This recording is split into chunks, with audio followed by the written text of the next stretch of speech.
Hello, hello, hello everyone! Welcome to the stream!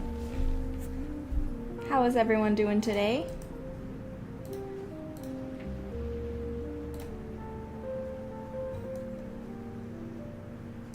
Doing good, everyone?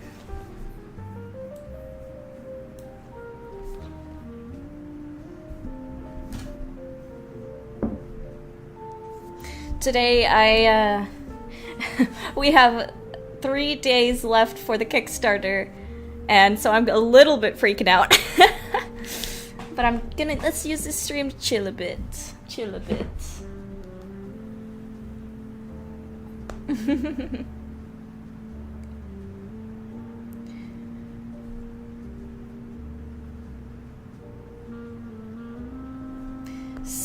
So basically, the kind of situation with the Kickstarter is that we're like almost there. It's so close yet so far. We have 3 days and we have to get about $6,000 more to fund the game. We're so close. But I've been working on adding some more like fun rewards and stuff to kind of incentivize maybe more interest. Let me go ahead and show you guys some of the new rewards I've added. New add-ons. So basically the way add-ons work is that you have to get a... Oh, look, here you can see we're getting so close to that goal. We got about $6,000 more. 519 backers. That's so crazy. I'm so excited. I really hope this gets funded. And then, so the way add-ons work is basically you get one of these tiers here on the side, and then you can add on extra rewards to your pledge if you want.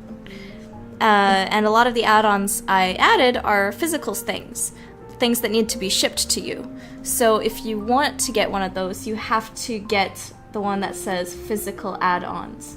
So there's 2 student club leaders. There's student club leader here, and then there's student club leader with physical add-ons. So if you get this one, that means you don't put in your address. You only will get digital rewards. But if you choose this one, that means it's the same thing, digital rewards only, but you can add on some physical rewards. So there's that. And then once we get to 160 and above, you don't have to worry about selecting physical add-ons enabled because it already has physical poster in it. So you can just add on whichever ones you like. Right now, the biggest tiers are the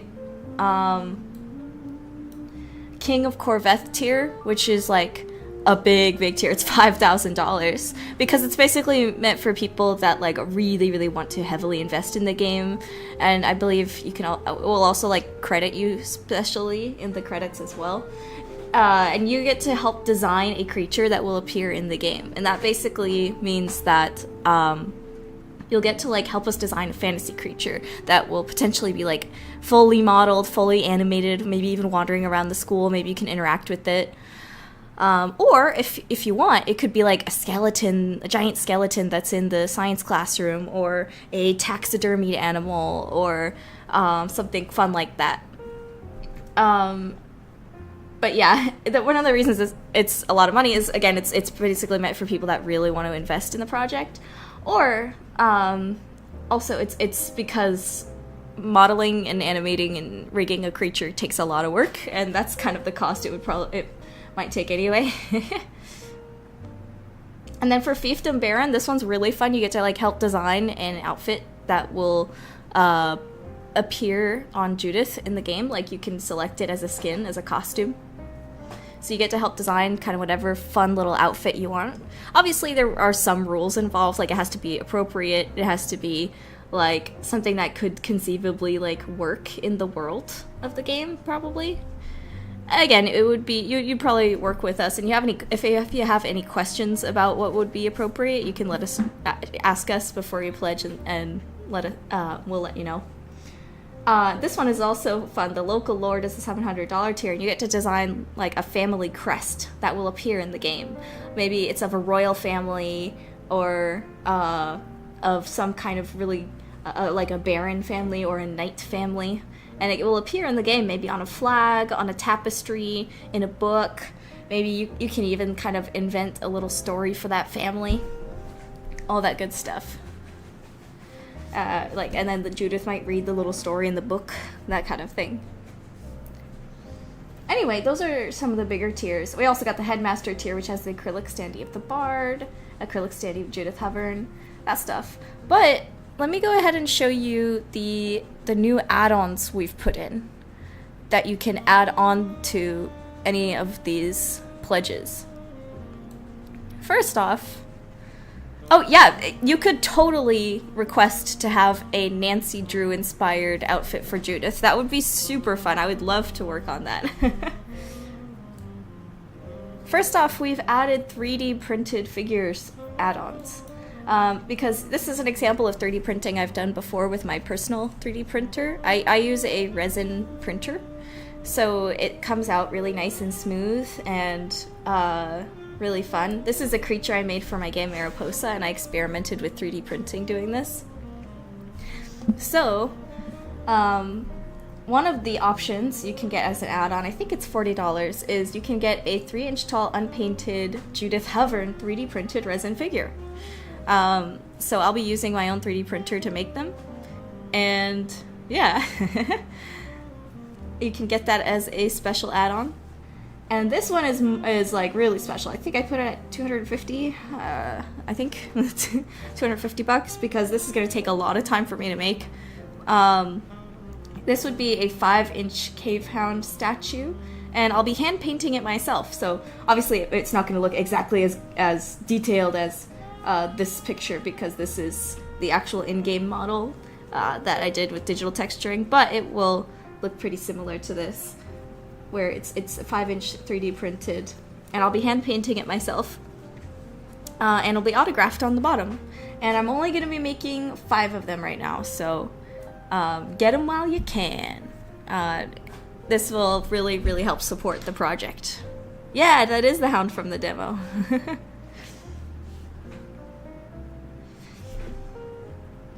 Oh, Zian, I've been thinking about the fact that there could be a hog type. Definitely. I also did a little mutual shout out. Both my campaign and this campaign, we shouted out each other. It's a cute point-and-click adventure game, so if you'd like to check that out, feel free to look at the updates on our Kickstarter page. What's really, I thought was so cool about this is that it's all like a solo dev, and he does like all the art for it, which is really fun. And then other add-ons we added is die-cut stickers. So you can get a set of die-cut stickers now, which is really fun. They're going to be 4 inches, so they're going to be pretty big. 4-inch stickers. Nice and glossy.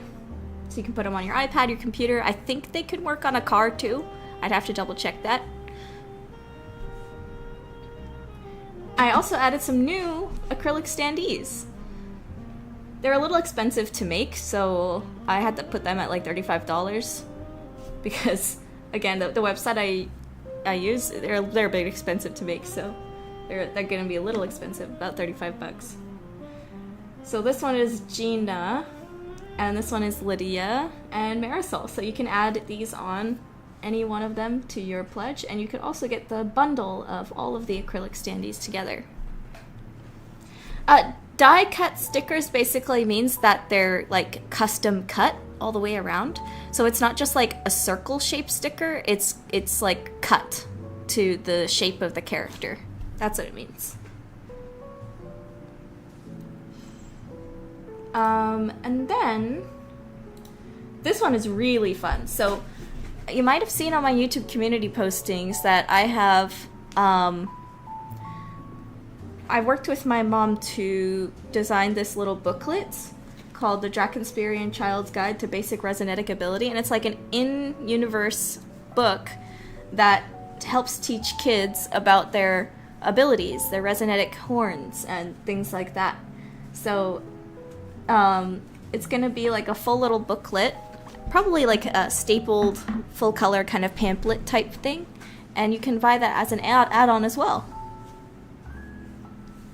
So here are some example pages from the booklets, and my mom helped with all the graphic design of it. She took my illustrations and my words and she made them look so much better than I had put before. So you can read through this booklet in order to learn more about the world building of the magic in this world. Noah, yes, I have seen Charlie and the Chocolate Factory.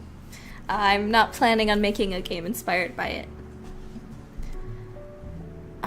If Gina was on Earth, would she play Kid Nala in the Lion King Broadway show? That is a very specific question. I'm sorry, I don't really know the answer. She would probably have a lot of fun doing that, though. So that's another add-on. And also, last but not least, acrylic charm add-ons. You can also add on these little cute acrylic charms. We have Judith, Gina, Marisol, and Lydia. And you can also get the bundle of all 4 of them together if you'd like. That saves on shipping. But yeah, those are some of our new add-ons. And so, yeah, right now we're at 33,651. And let's continue with our ZBrush sculpting. So, 1 second. Let me go ahead and post about this on Instagram. Any questions about the add-ons or the campaign so far?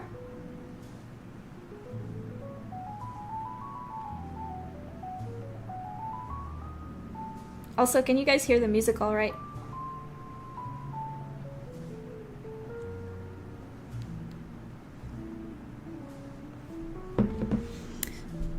Taylor asks to please make a merch store. We probably will after the Kickstarter. I have an Etsy, but I have to like restructure my Etsy, I think.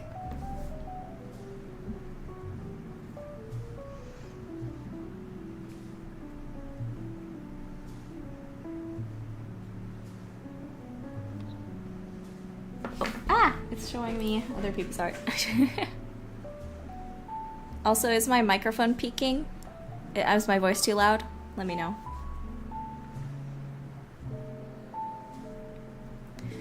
Speaking of characters, can you tell us about this character on screen? Why, yes I can. What an excellent question. This character, her name is Coach Torreira, and she is the PE teacher or coach at the school. So she also teaches the club, the fencing club. She runs the fencing club at Noirmore Academy. And in the final game, we want to have a really fun, like, mini-game, fencing mini-game. And then you can, like, go around the school and challenge different students to the fencing mini-game and, like, raise your ranking and stuff. That's something that I really want to do in the final game. So Coach Torreira is kind of like the way that you sort of access that minigame, and she's also very important to the mystery story as well.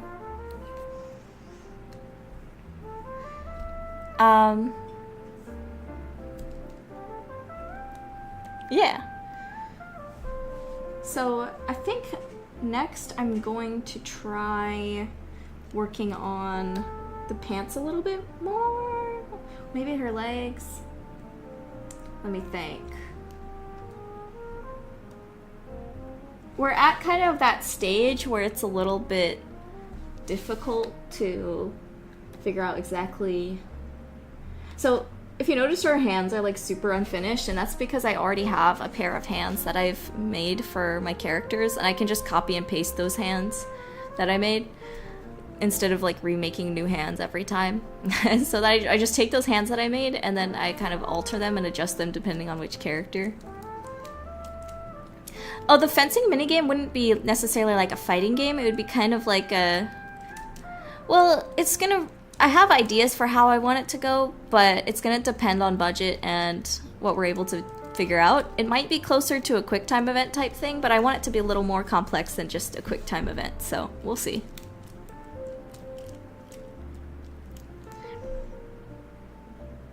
Will Judith's sister be a game character or just a mentioned side character? Oh, she's gonna be in the game. Yeah, she's definitely gonna be in the game. I actually already made a model for her. Let me show you guys. Because I haven't really advertised her because she's not in the demo.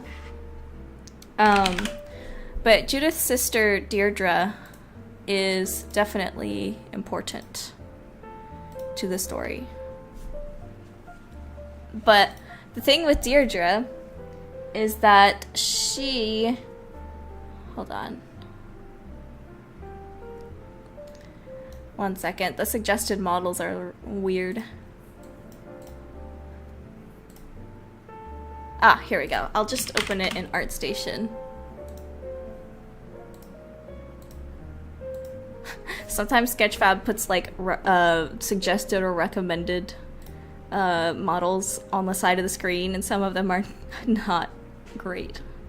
I mean not like appropriate to show on stream. Yeesh. Not safe for work, but like I'd rather not. Let's see, where did I put her? Here we go. Here we go.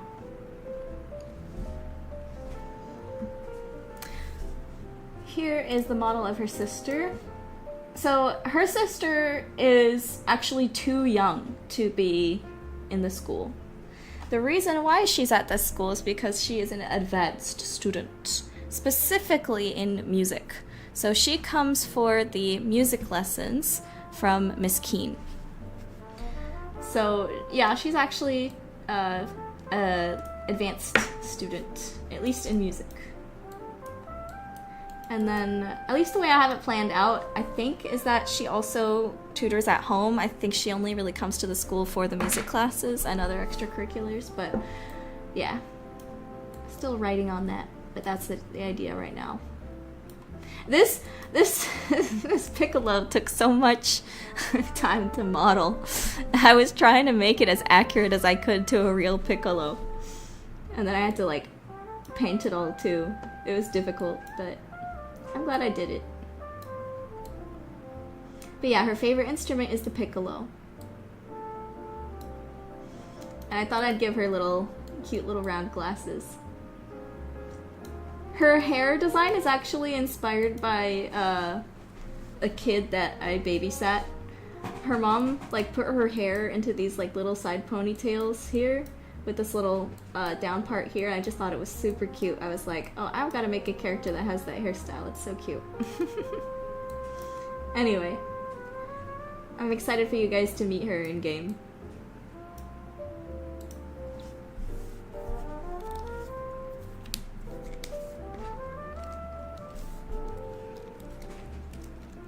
Oh, Kolta, that's a great question. I have to ask, if I get more than one physical add-on, do I have to pay the $15 shipping every time?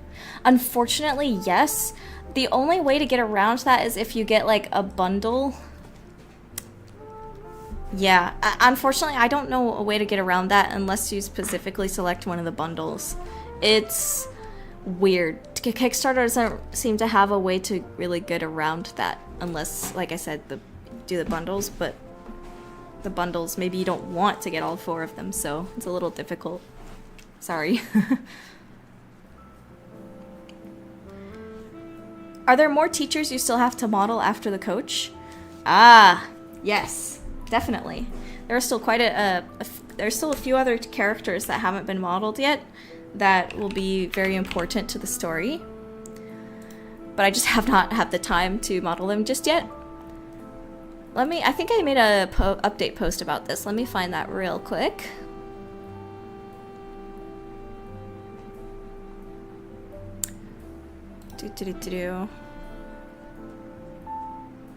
I know I put that somewhere.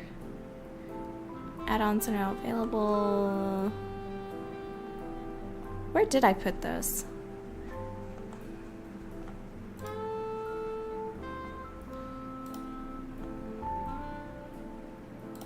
Oh, I see. I put them here. Okay. So, first off, Coach Herrera, who we're working on right now. Then we have the math teacher, Mr. Faverge. And so he is, you can read more about him here. He loves making like these golem automaton things. And then we also have Lydia's older cousin, Mr. Cabrera. And he's also the librarian because the school is running low on budget, and so he's both the English well, not the English teacher because they're not speaking English technically. That he is the composition teacher, I think, or language teacher. And then he's not a teacher, but he's the chef, the school chef. But instead of being a lunch lady, he's a guy. So he calls himself the Lunch Lord. Lunch Lord Seabrook. And she's not a teacher either. She is someone. She just calls herself the vendor. But we don't know very much about her.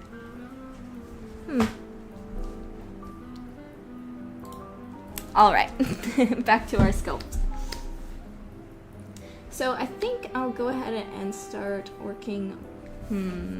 Where do I want to do next? I'm gonna go to the legs here. I got some references of cow legs. Where did I put them? There's cow hooves. Here's some cow legs. Obviously they're not gonna be exactly the same because I'm mixing like human with cow leg, sort of, but it's always good to have some real world reference.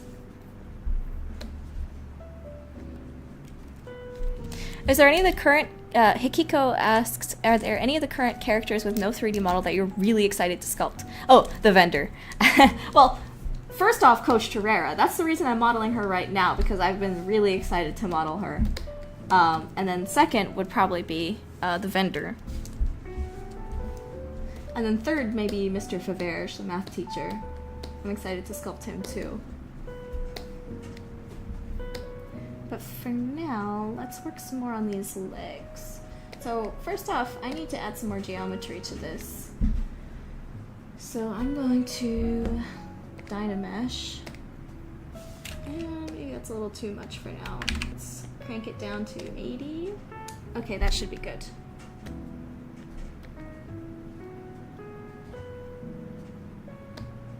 Where's Seabrook's pet vermin? Oh, you'll see them in the game. You'll see them in the final game. And you'll be able to talk with him, too, about the whole situation that happened in the demo.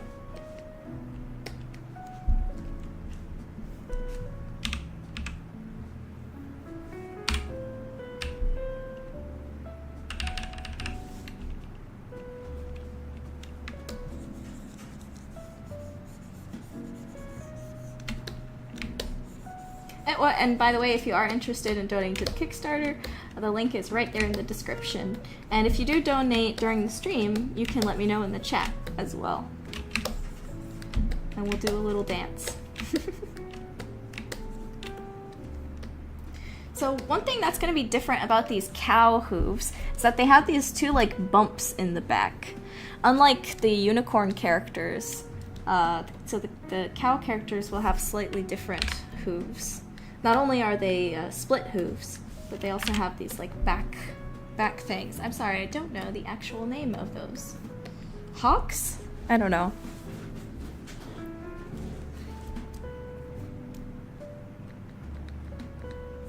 Is the pet vermin a planet-related animal, or is it more similar to an Earth animal? The pet vermin is a rodink. And as you might be able to tell by the name, they're based on like rats. But they're still fantasy creatures, so they're gonna have a twist to them. A fantasy twist. They're not just gonna be rats.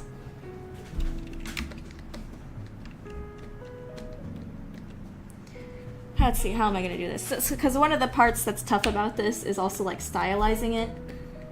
Like, I don't want it to be 100% accurate to the cow leg, but still accurate enough where it feels like it has some good anatomy.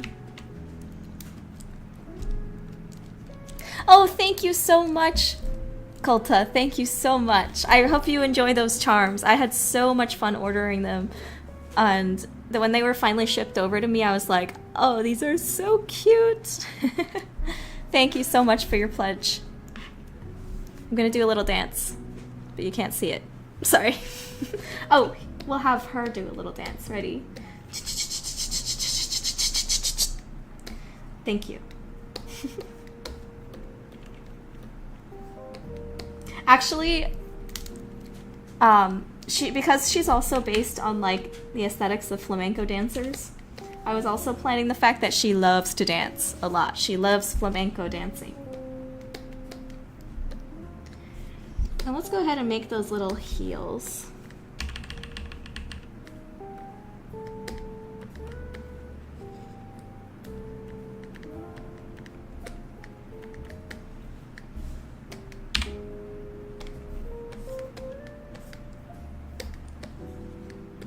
Beautiful dance. Thank you, thank you. It's called a dew claw. Interesting. Do any of you guys know what the purpose of those is? Or at least what we think the purpose is?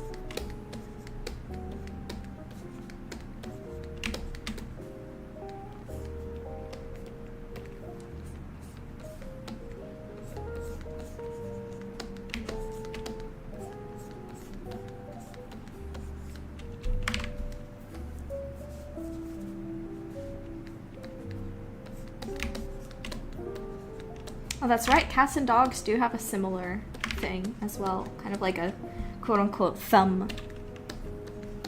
I think cats help use those to hold on to their prey, right?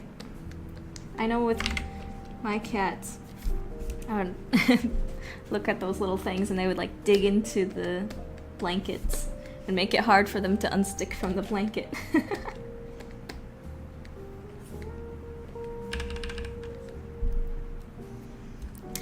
Oh, interesting. At high speeds, when turning on slippery surfaces, these dew claws provide extra traction and help stabilize the carpal wrist joint. Thank you, Kulta. That's really interesting.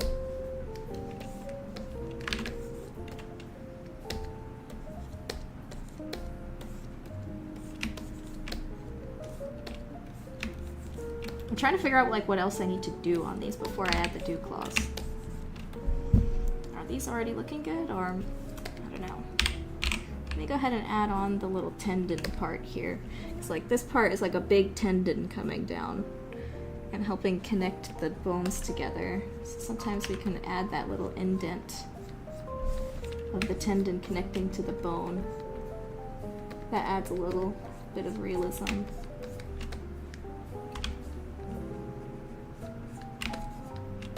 Though, in all reality, it'll probably be more like textured on because that might be a little too high poly for the final model. But I'll put it in my sculpt anyway.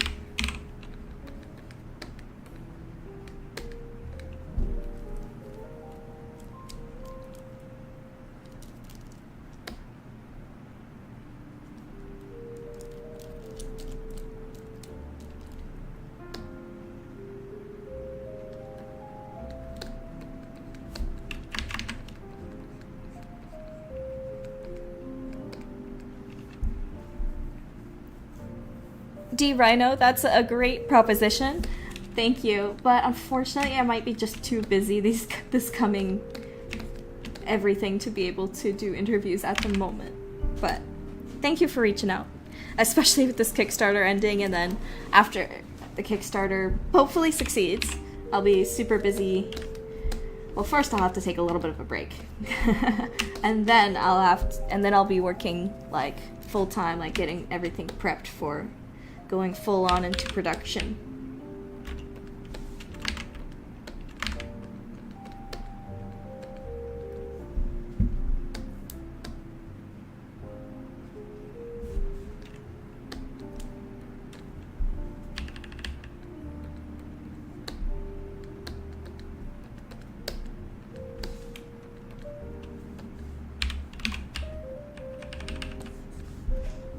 Hello, the Anton. Welcome. How heavy are their horns? Not super heavy, but definitely have some good weight to them. The characters, the Psyquine have like pretty strong necks. Definitely more strength than human necks because they have to lug around that extra weight. Especially for the cow people, their horns are probably pretty heavy as compared to the unicorn horns, so they have more neck muscle to compensate. So it doesn't like give them headaches or neck aches or anything.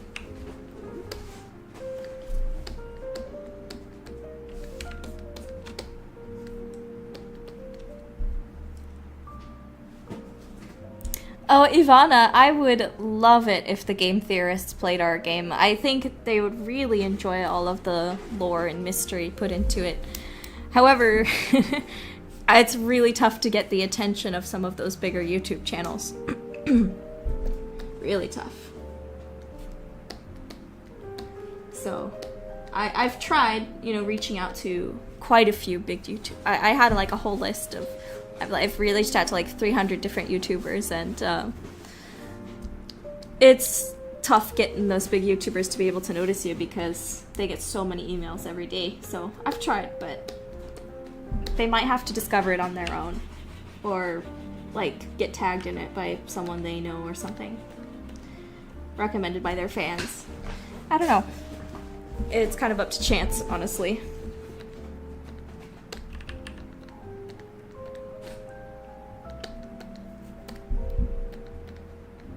Okay, let's add these little dew claws.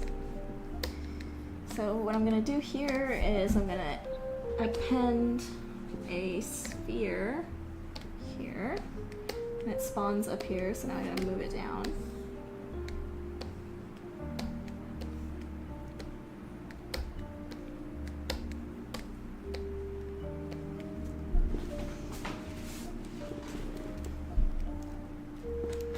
Lore question, how do the spell slots work for Deer Psyquine? That's a good question. It's basically like each branch of their antlers.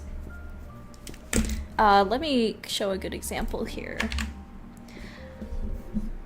I'm also working on the idea that sometimes their horns break off in certain seasons and they regrow, just like real deer.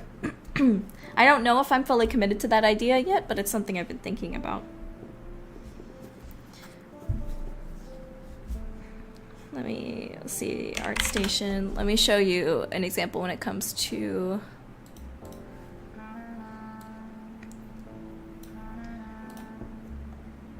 So we have her here, and then I'll also bring up Lydia to show the differences between these two.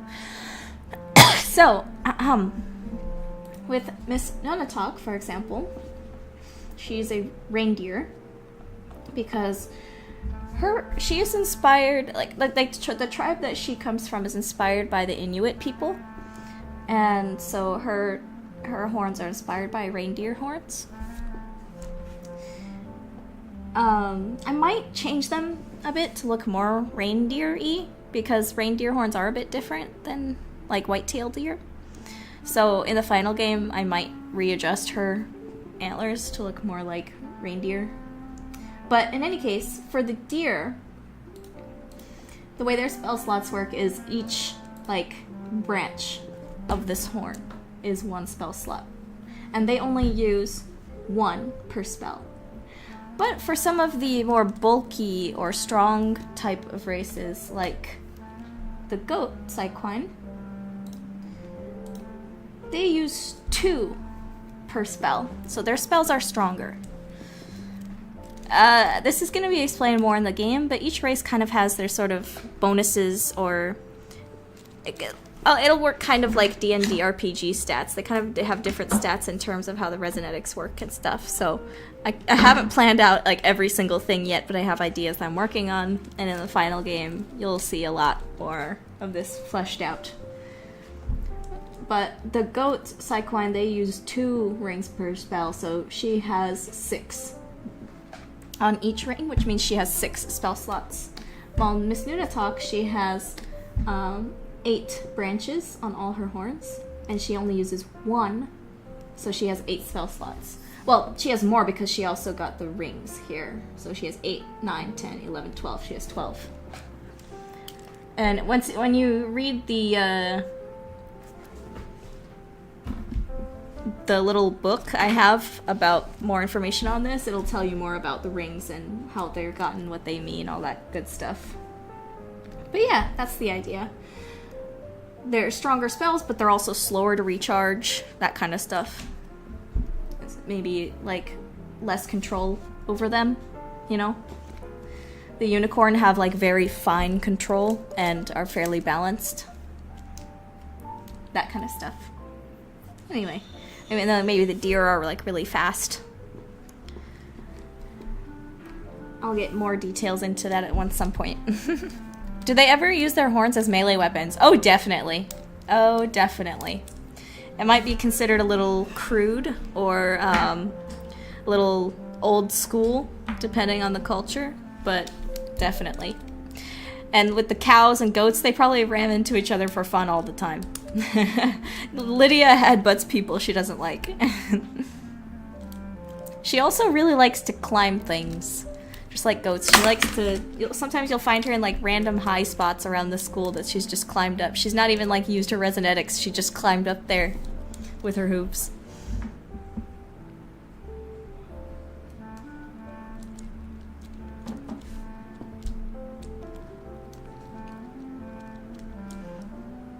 Is your sister going to make more music for the game? Oh, definitely. She's part of the budget.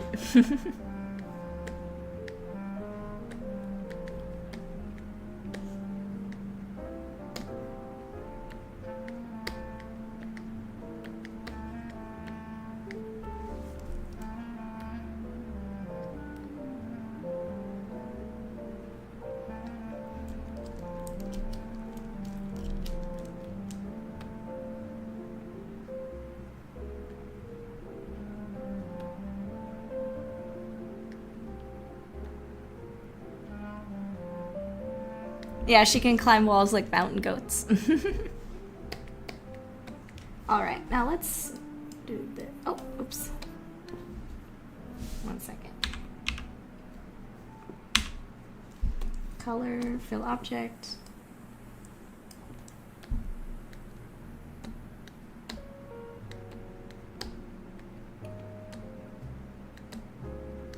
I'm gonna duplicate this, maybe, or maybe I'll sculpt it first, then duplicate. Well, let's try duplicating first.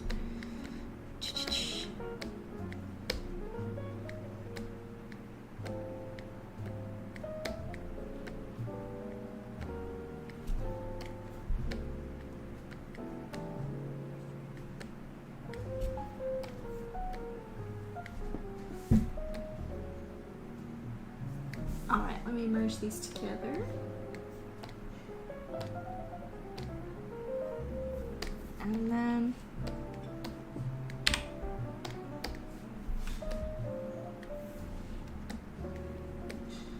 Thank you so much, Cyrax. Thank you. Let's do a little dance. Thank you. When she's rigged, then we can actually dance. The amount on the side live because it's at... What? Oh wait, sorry, I haven't been looking at this. Let me check. Let me refresh. Oh! Ah! Yes! We are now... Ooh! Ah! Another one. We are now at 34,146. Thank you so much, everybody. Also, my microphone says that I'm peaking. Am I peaking at all? Please let me know. I don't want it to look bad on the re-record. Dude, that is amazing. Thank you, everyone. 34K. We've got 6K to go. Whew. 6K to go. 3 days. Woo! Okay, let's keep sculpting.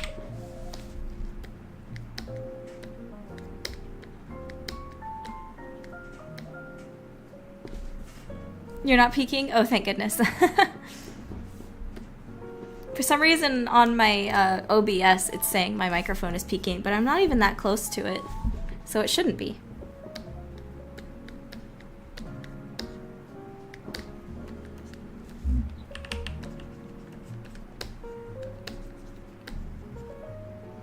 It looks like they're kind of flattened, but I wonder how they look.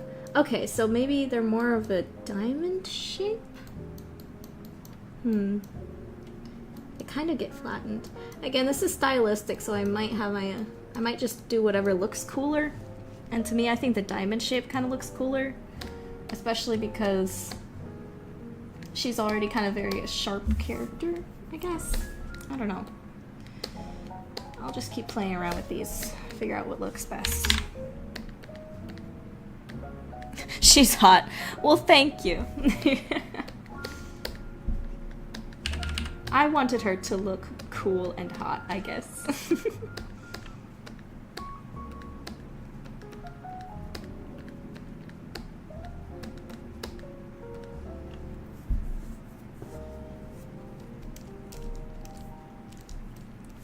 Is the live counter is cut off or off screen? Oh! Ah! You're right, it is. I guess it's because I refreshed the screen? What? Hold on. That's weird. I guess it's because I refreshed it. And... what? 1 second.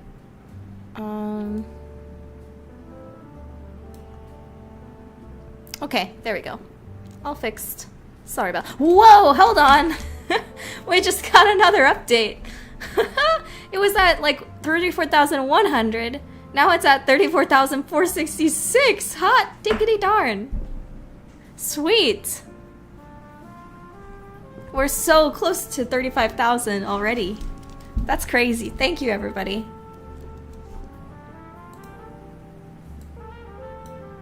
Hot diggity dang.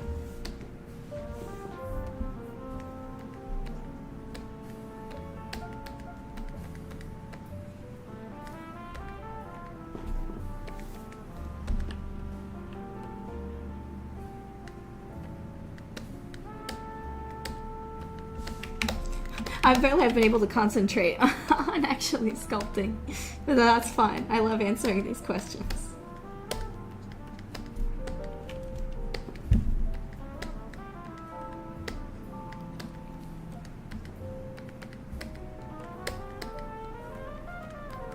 I've been playing like some more mystery adventure games in preparation for designing more of our own like puzzles and stuff, and I've been getting some like great kind of education, I suppose, or inspiration by playing some more of these other mystery games I haven't played before.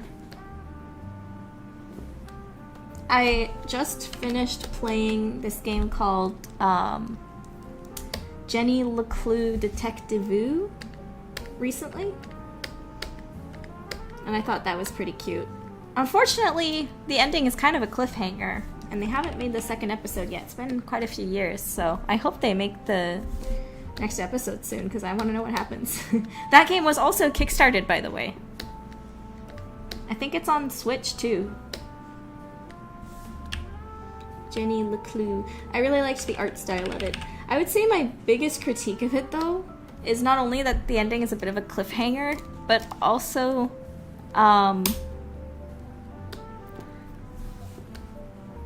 it was, like, really slow to walk around. That's one of the things that's kind of like my pet peeve in some like story or adventure games, is when you walk around like super slow. And what's crazy is that Jenny LeClue has a run button, but it feels like in like 50 to 60% of the game they don't let you use it. It's really weird, because they're like sneaking or like walking through mud or something, and like you can't use it for a big portion of the game. It's very annoying. If I could like make one change to that game, it would be to like enable the run button in almost all the game. But it was good. It was good. It was very cute. And the voice acting was really fun too. I hope they make a second episode soon, because I want to know what happens. It's fun to check out like other kind of kickstarted games to see what other people have been doing in the space, you know. It's just really inspiring too that, you know, Psychonauts 2 was somewhat Kickstarter. They use they use a site called Fig, I think, which they partnered with, or partially own. I don't remember. But then I think they did have like more money coming in from Xbox too when they were bought out by Xbox. I hope that doesn't bite them in the butt though, because Xbox has been shutting down a lot of their studios as of late. So it's really scary for Double Fine. I really hope Double Fine doesn't get shut down by Mr. Phil Spencer and his ilk. That's the really scary thing about being like a AA or indie sometimes. If you get bought out, you don't own your company anymore. You can get shut down by these big companies and you don't even own your IP. It's super scary. One of the things I've learned is that I really want to try to avoid getting bought out. I want to own my IP forever. Sure, I might work with a publisher. I'd love to work with a good publisher. But I want to always own my IP, at least. That's the one thing I would never want to lose control of. Because even if my studio gets shut down, I still own my IP. I could start a different studio, do the same IP, same games. It's a scary, scary world out there for game devs right now. A lot of studios getting shut down, a lot of people getting fired.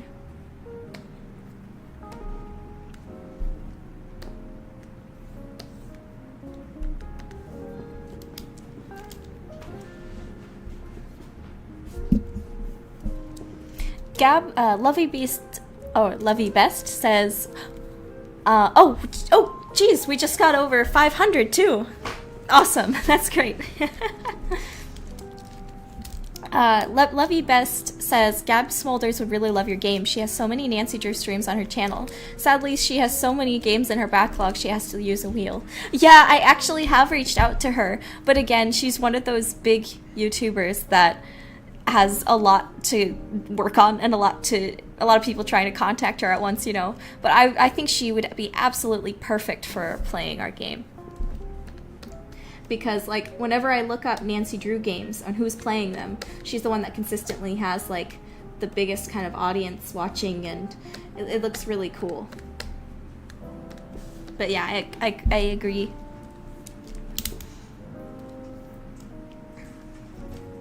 You've talked about loving Psychonauts, says Cyrax. What about other fave games? Good question. I also really love A Hat in Time. I'd say Psychonauts and A Hat in Time are my favorite 3D platformers. Personally, I just have like a huge soft spot for 3D platformers. Probably because one of my first games that I ever I think maybe the first kind of game I finished when I was a kid was Super Mario 3D, Super Mario 64 DS. So that was like a really formative experience for me. And so I love 3D platformers. I love Sly Cooper. I liked what I played of Jak and Daxter, but I really need to play 2 and 3. I need to play Ratchet and Clank more. I like have the trilogy, but I haven't finished it. I haven't really started it. And I just played Astrobot. Recently I played Astrobot, and that was so good. I was shocked at how good it was. So I'm really excited to see more 3D platformers coming out, and someday making my own with Mariposa. Let's see, standard brush. Now let's build up a little bit of the skin that is around these things. Oh yeah, I'm definitely a Sly Cooper fan. When I first got my PlayStation 3 when I was a teenager, that was one of the collections I got. It was the Sly Cooper trilogy on PS3. I really enjoyed those games. They were super fun.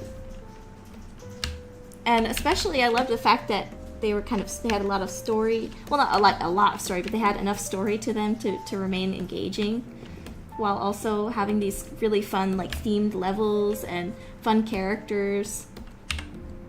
it's a great series. I really think that what would be awesome is if those games get a remaster in the same kind of style as the Spyro remastered. I have also played the Spyro remastered games. Those are really cute. I didn't grow up with Spyro, but I did play a little bit of it. And you know those, I don't know how many of you guys remember this, but when I was a kid, there in McDonald's they had GameCubes. Like in McDonald's play places, you could play GameCube games in the play place. So I would play like a little bit of Spyro and a little bit of this like Mickey mirror game. It's not Epic Mickey, it was something else on GameCube. And I would also play a little bit of Super Mario Sunshine on those. Does anyone else remember those?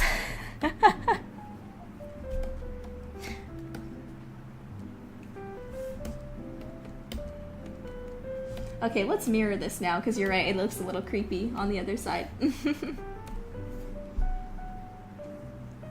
Let's see, Subtool Master, mirror, there we go.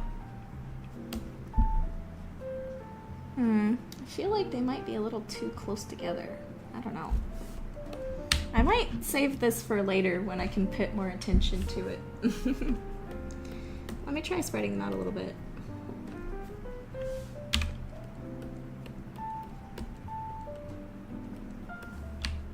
Maybe they need to be bigger. They look a lot... You know what? They probably need to be bigger.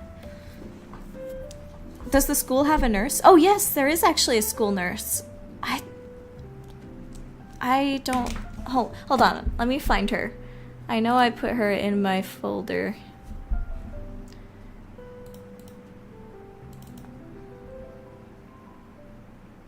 Here she is. This is a school... Oh. She might get a redesign because all the other designs here are old. But here it was the initial concept for the school nurse. She's kind of Betty Boop inspired a little bit.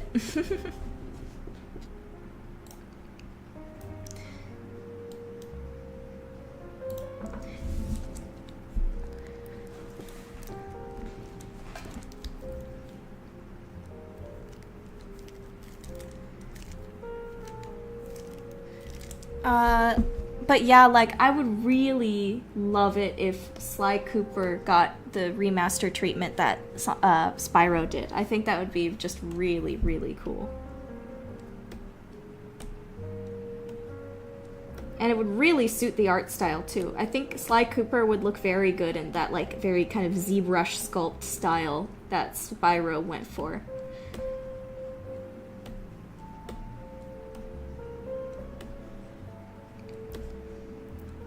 Obviously, I'm working in ZBrush now, so I'm biased, but that's the best way I can sort of describe the style that Spyro did. It's very nice ZBrush look to it that almost feels like it could be like a cute little vinyl figure, I guess.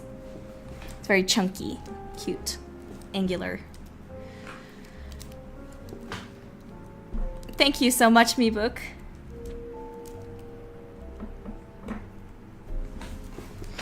Oh, no, Taylor, they don't need to say anything. They can cast the spells silently. Though, one of the reasons Okay, so here's a fun fact. The reason why I called their magic, like, resonetics instead of magic or anything like that is because to them, it's not magic. To them, it's just a basic part of the science of their world. They don't consider it to be, like, supernatural or, like, psychic power, like, power type stuff in any way. It's just a completely normal scientific phenomena of their world. As normal as the ability to breathe is to you and I. It's just an innate part of their physiology. So they wouldn't use the word like spell or magic or psychic power type of thing. They just use the term like resonetics and waves. So that's why I kind of added that sort of terminology there to show this is a very normalized thing in their society. It's not magical.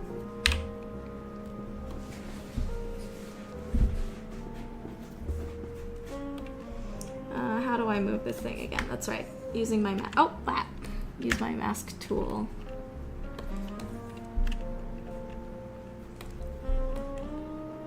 And then reverse. Oh my gosh. hold on. Okay, that's masked, right? Is it? Okay, cool. And then reverse. There we go. Yeah, they look much better, bigger.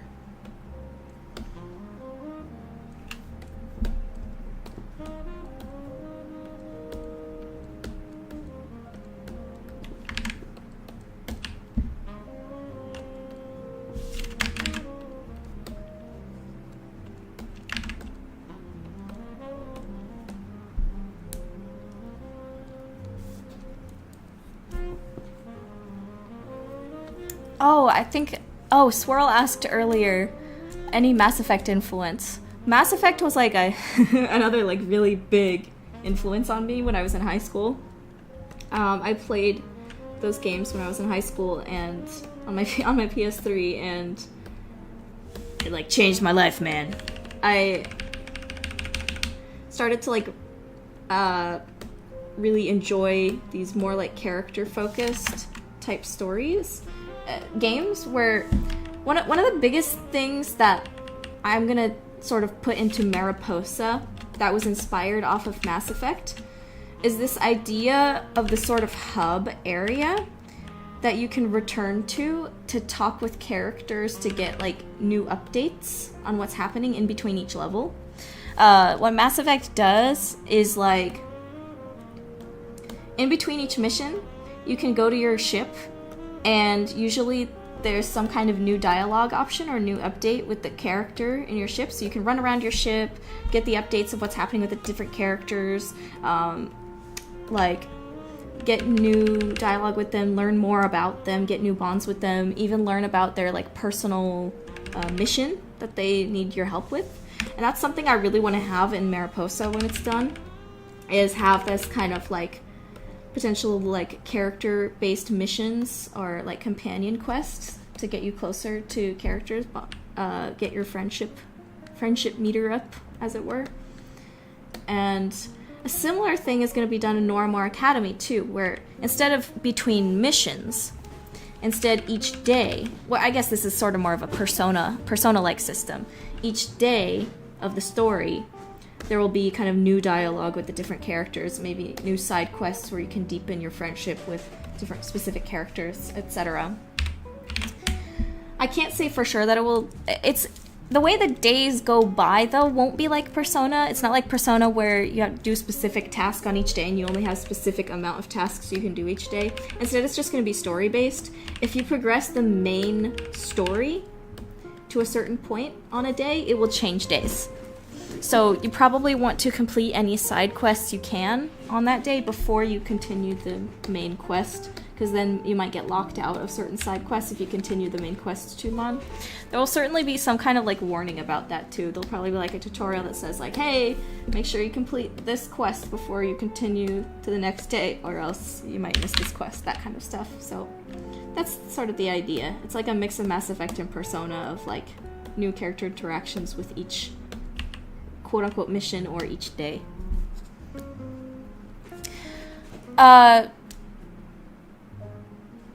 So to say that there's a relation building component, kind of. We're working on that. We'll see.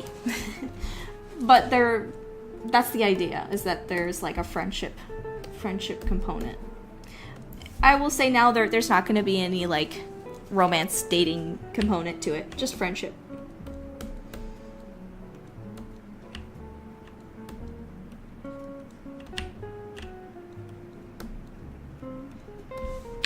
Sometimes all you need is friendship.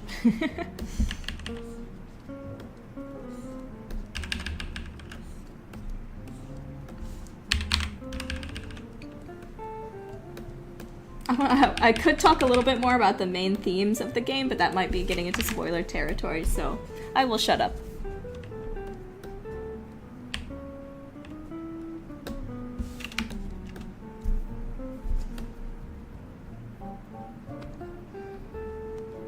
Oh, this is a great question.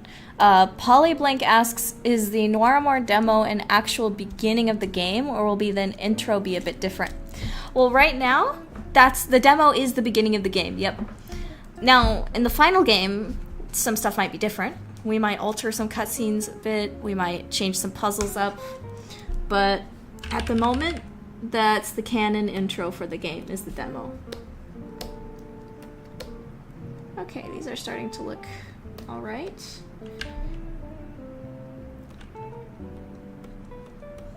Maybe a little bit? I don't know. I'm not sure. These are kind of difficult. I've never done this before. I've never made these before. I'm used to just like horse hooves. I'll maybe touch more on it later. Maybe I need a little bit more down here, like this.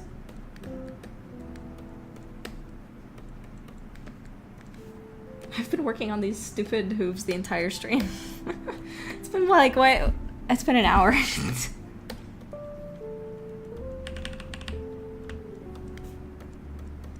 Yeah, I think moving this down is the best choice, maybe.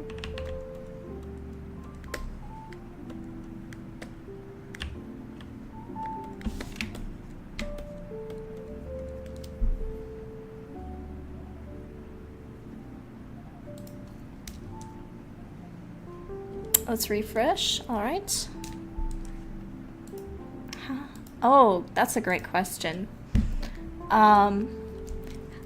Asyrax asks, how much of the Academy are you hoping to make explorable? I actually made a little... I did make a Kickstarter post about this. Let me... Do I need to consult the post or can I do this from memory?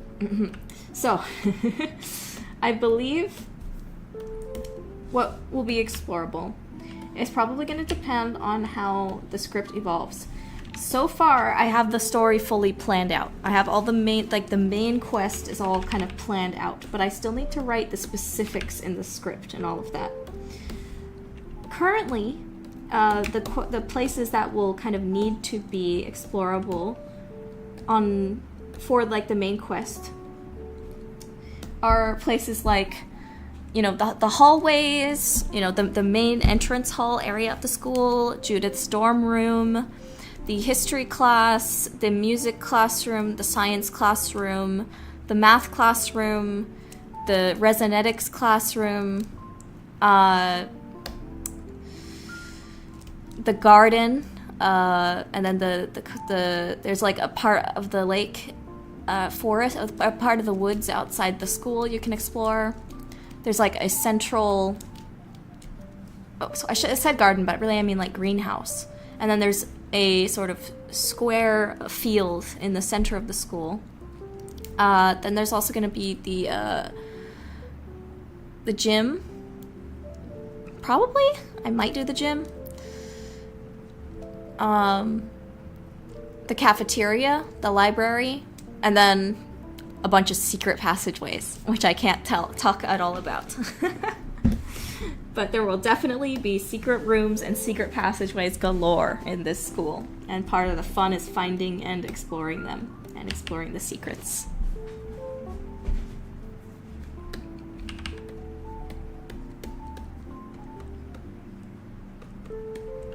Why am I struggling so much with this?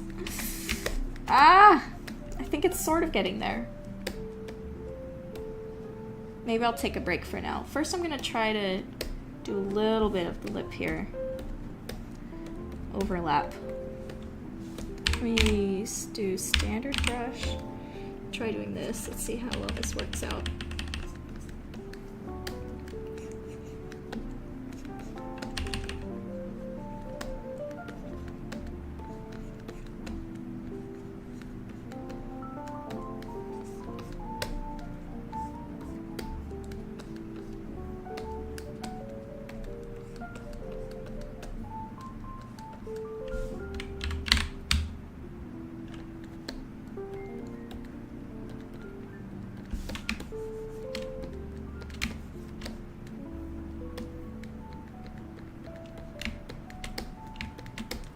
Sorry if I ignore chat a bit sometimes. Gotta focus a little bit on some of these tough parts.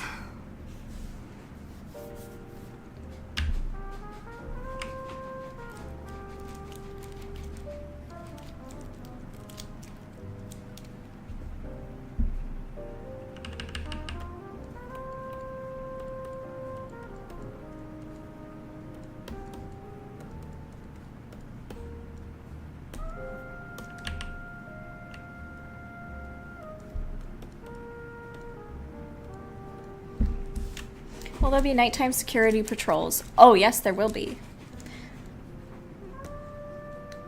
Some of the automatons that the math teacher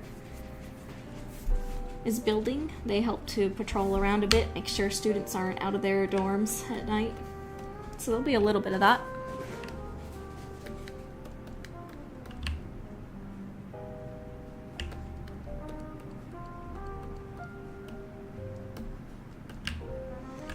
The kids wear shoes mostly, but the adults, their hooves have like fully developed, so they don't. They still need like horseshoes, I guess, but they don't need like full covering shoes, I guess. I don't know. I have to think about that a bit more, but the idea is that the kids generally wear like full covering shoes to protect their still growing hooves, I guess, to make sure they don't get like damaged. But the adults don't really need that because they're full grown. That's the idea anyway. I don't know. I think I'll leave it there for now. Maybe work on some of this off stream. Try to play around with it. See if I actually get happy with it.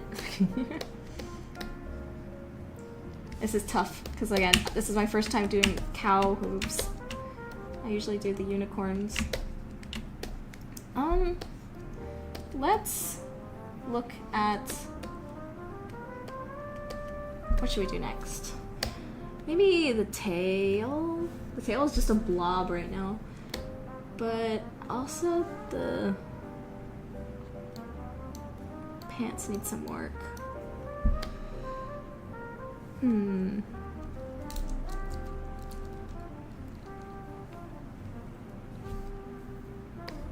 Let me try... I still haven't done her sash yet, but I'm not ready for that. You know what? I'm gonna try getting some pants reference.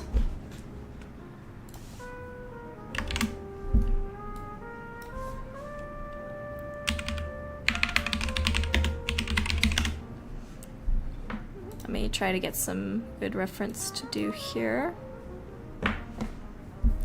Should I look up like capris? I don't know. What are these pants called? Pretty much it's like capris, like what, business capris? I don't know. These are specifically like 40s workout pants. Did I get reference to them here already? Kind of. That was more for the shirt. I might have to find a specific picture. Oh, I have that reference there too. Maybe this will work for now. I don't know. Sometimes I have to drag in a couple things to get the right look.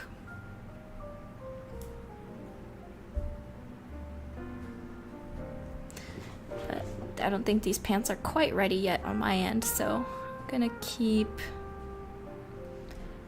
working on it. Okay, I guess I'll just use this reference for now.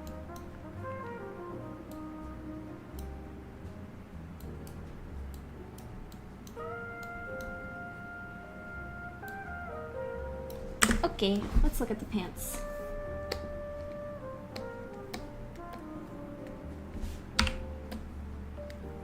First off, I need to smooth up some of this right here.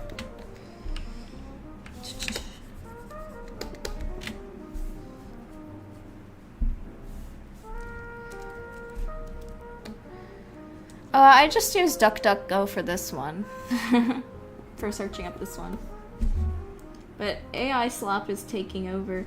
I mean, a good way to go about it is to use pictures that come from like shopping websites, like verified shopping websites. Because they don't, well, at least the verified ones shouldn't be using AI for their like product photos, you know? And this one right here is definitely a product photo. Modern day, where you have to turn to the shopping corporations to try to get some verified photos.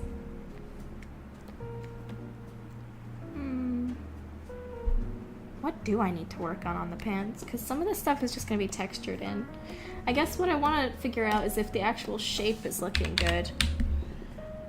Like, is the shape proportionate? Is it... Sometimes I just wish I had a mentor that could just like pop in every minute and be like, yep, that looks good, or nope, you should change this part. Sometimes you just have to rely on yourself, and that's scary. I think I'm gonna give her a little more leg muscle. She's super strong. Strong female character.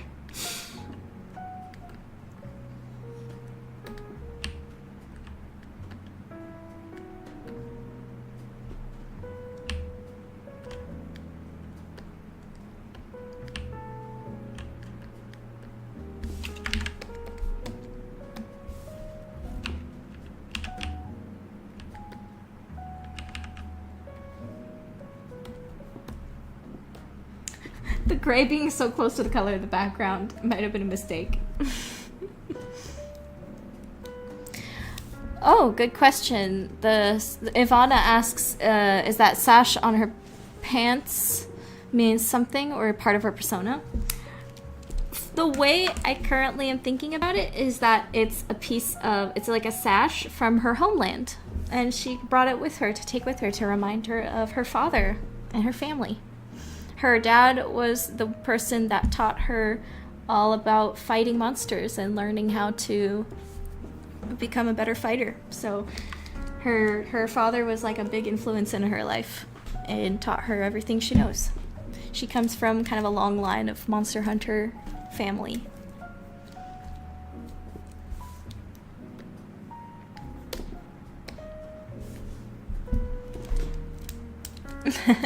Oh yeah, Caius is right. There is a few ways to blacklist some of this stuff, especially the bigger sites like Midjourney. That's a good point. I forgot about that. Should we make her hips a little bigger, maybe? Maybe give her... I have in the picture, I kind of made her have a little bit of a hip dips.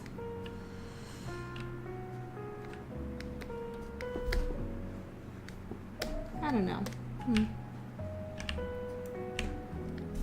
She's pretty muscular, so she's got some big hips, big thighs. Lots of running, jumping exercise.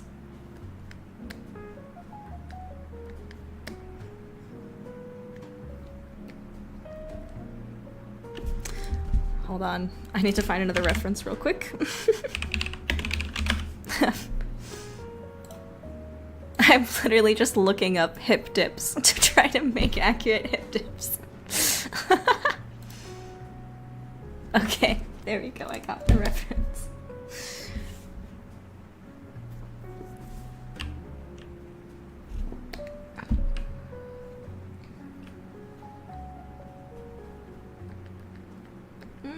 I don't know, maybe that doesn't look good on her. Let me think about it. I don't know if that, I don't think that fits her. Nah, maybe she doesn't really have hip dips.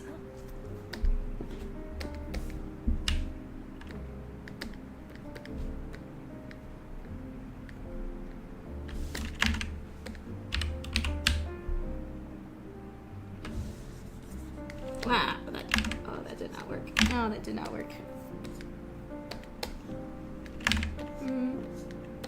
I'm narrowing a little bit more? I don't know. Whatever. Try this way? No, that did not work either. Maybe I'll have to just manually draw here.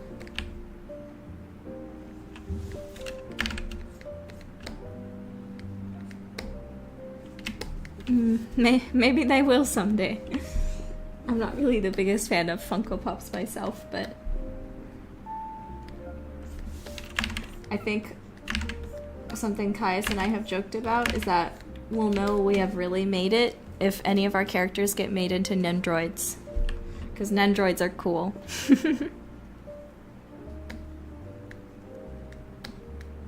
U2s would be pretty fun too. I don't think I've bought a U2s though. I think I like U2's a little more because they're kind of more of a smaller company, I guess. And they work with more like indie creators. Maybe I don't really know enough about them to say anything though.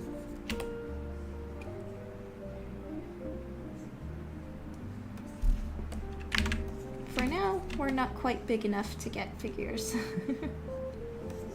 I love figures a lot though. I would absolutely adore getting figures made. But for now, I just have to use my little 3D printer.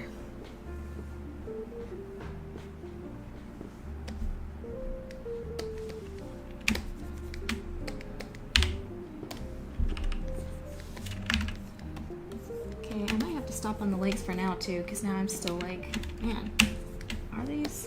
I might have to get some feedback from my friends.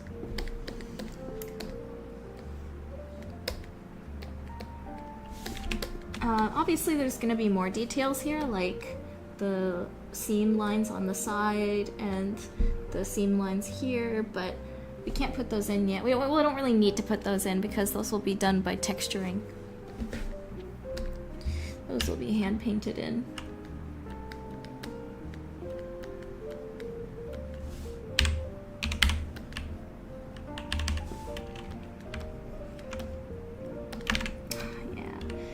That's probably good.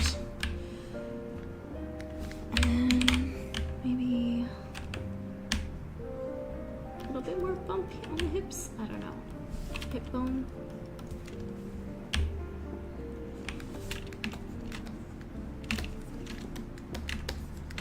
Oh, forcing me to autosave.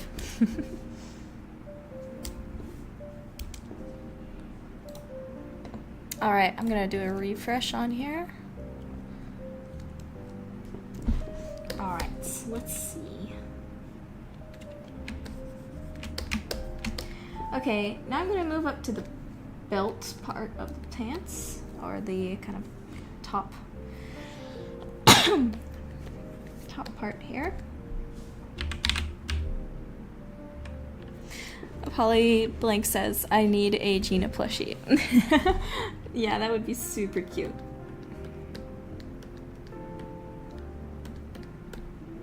She's literally a fluff bat. She would be fluffy.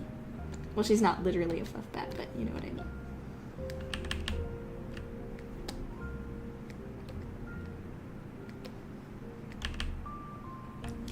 Oh, this is a great question. Osiris asks, what are character designs of yours that are close to your heart? Not just Narumar, any of your works. That's a very good question.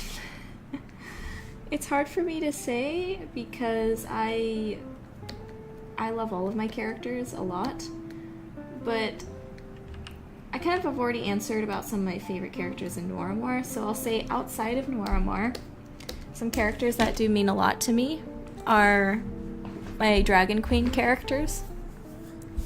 Let me pull some of them up for context for those who don't know about these.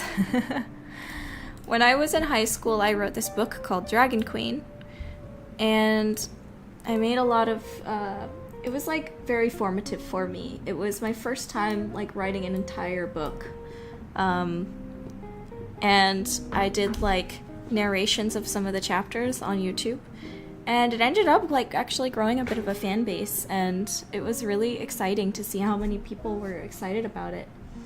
I've ended up like doing kind of a reboot of it. And these are some of the designs I made for these characters. Obviously, again, I wrote this in high school. Aelwyn was like a self-insert character. So I wanted her to look like me. And part of the whole plot of the story is that Aelwyn gets cursed and she turns into a dragon. That's why it's called Dragon Queen. And so I had so much fun kind of evolving Aelwyn's design over the years. How she looked like as a dragon. I was still never like completely happy with how she looked though. I wanted her to look like a friendly dragon, but also like still cool, I guess. So these sketches I think were the closest I ever felt I got to how I wanted her to look, but now that I've gotten even better over time, I still want to go back and redesign her. And the story of Dragon Queen is something I'm planning on revisiting someday. But Aylwin went through a lot of changes over time, and it's kind of cringy, sort of, looking back and being like, my self-insert fantasy character. But, it's kind of one of those reasons that I've been weird thinking about going back to Dragon Queen, because it's such an obvious, like, wish fulfillment self-insert type story, but a lot of people seem to resonate with it, so I'll go back to it maybe someday.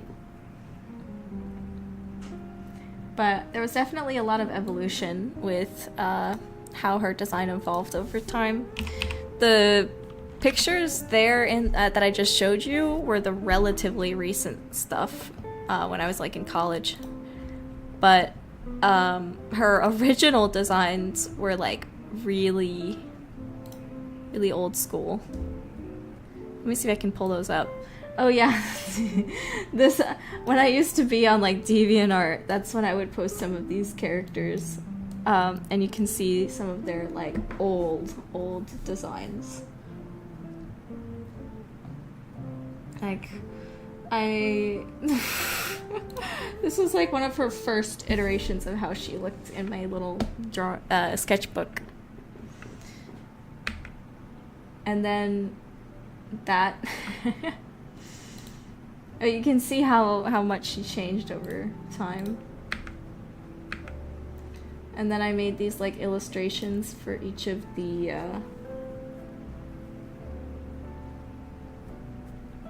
YouTube videos. And this is how Gerald used to look. He looked awful. And this is the most recent concept of him. He really changed. But yeah. This is her old dragon form. It was so bad, dude. I wanted to have this cool dragon character and she just looks like a weird pony creature. But that's what happens when you change and grow and your anatomy gets better over time. This was the part where she gets captured and has to like be part of the circus. That was a fun chapter to write. I don't know why I just had like a circus plot happen in the middle of the story when it really doesn't make sense. Again, it's a story I have to like revisit. But it was formative and I'm really glad I did it. But it's time to evolve and move on and get better. Make better things.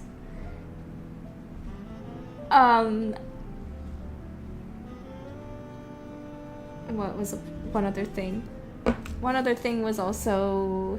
Where's Kara? Where's Kara? One of my favorite upgrades. This is Gerald's sister, Kara. This was her original design. It's very bad. And this is her new design. So much better. So much better. And yeah, anyway. I even made like 3D sculpts to try to improve looking at her face from other angles and stuff. But again, still not totally happy with it. But 3D sculpting has definitely helped me out, I think. Anyway.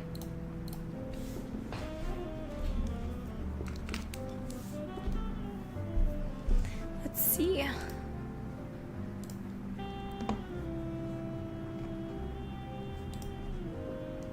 Alright. Now, back to the pants. I think we're done with the pants for now. Oh wait, that's right, we were on the belt thing. Okay. So I think these little lines in the belt, I'm just gonna, again, texture in that. Oh, Meebook, that's a good catch. I was reading Percy Jackson at that time, but I don't think Gerald was specifically inspired by Percy Jackson. Actually, Gerald was like specifically inspired by Link from Zelda and Glenn from The Walking Dead, because that was what I was into when I was that age.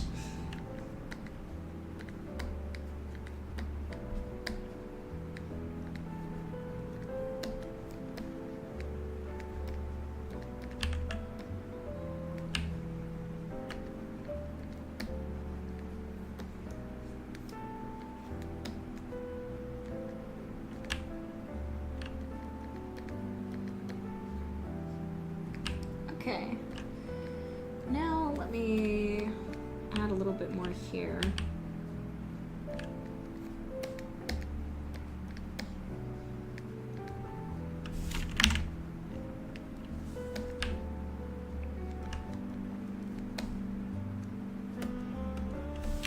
Not quite happy with this chest area. Cheryl looks cheeky. Yep.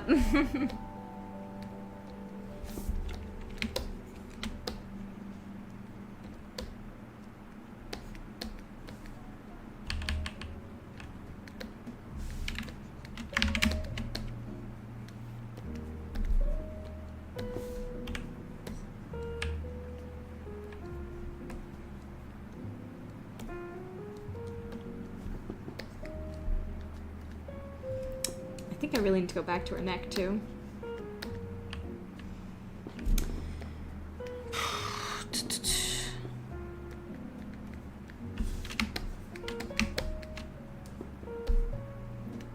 What am I missing here? Let me go back to the neck.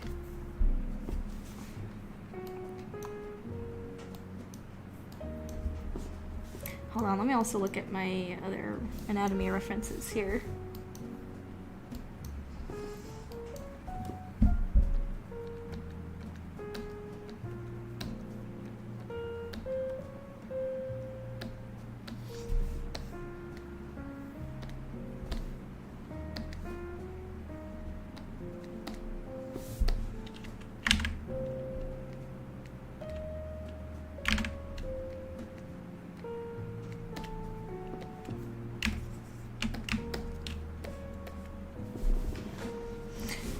Howdy, Lulu. Welcome in.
Okay. I still feel this shirt needs some work.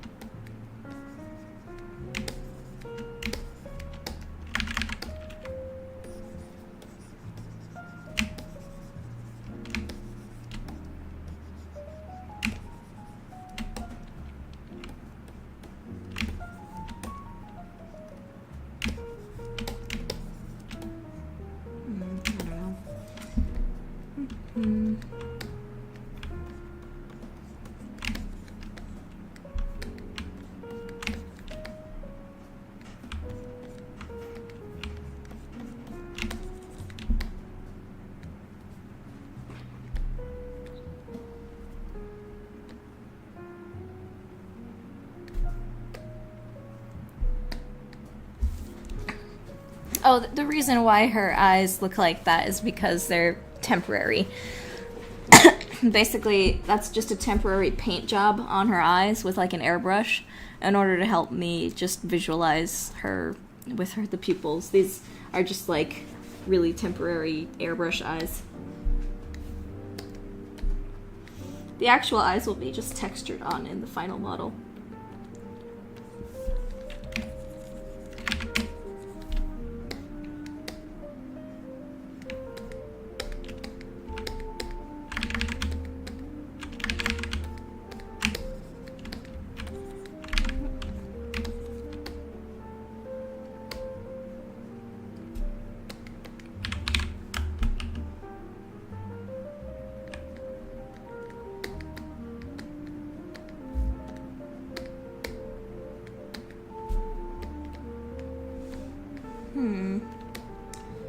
Let me try.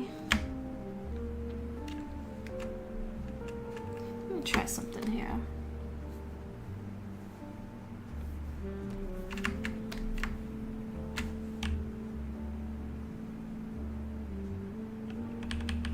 Thank you, Hydrangea. Ah! There we go.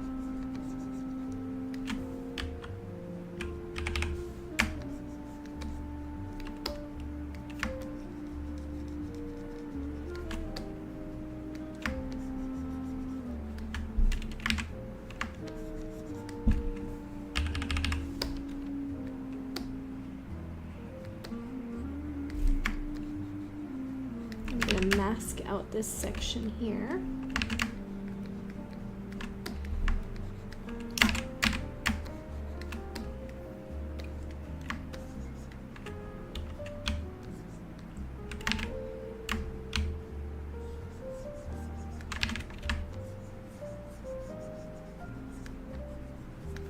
Okay, and then let's try doing this.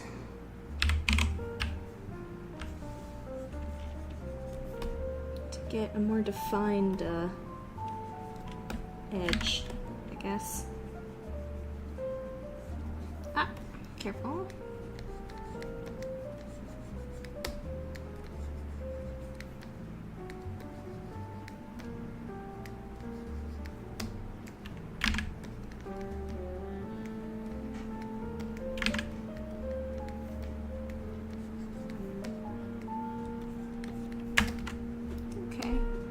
It's looking a bit better.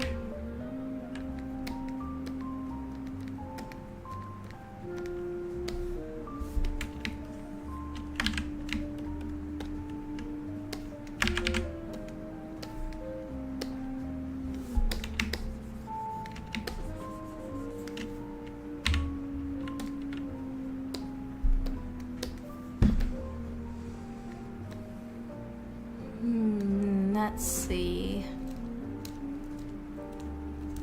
That's great, Phoenix. Thank you, Ivana.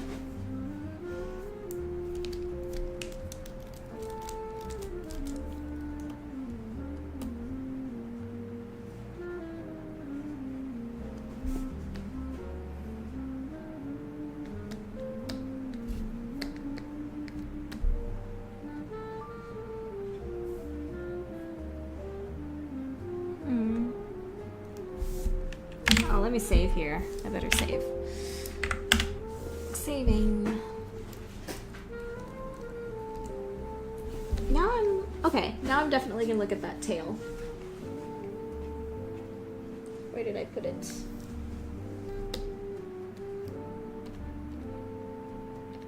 Here. Okay. Let me get some reference of cow tails.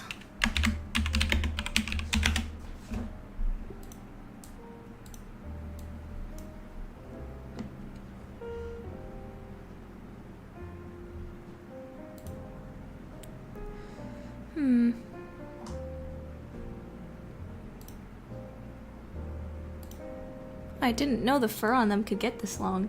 It's cool.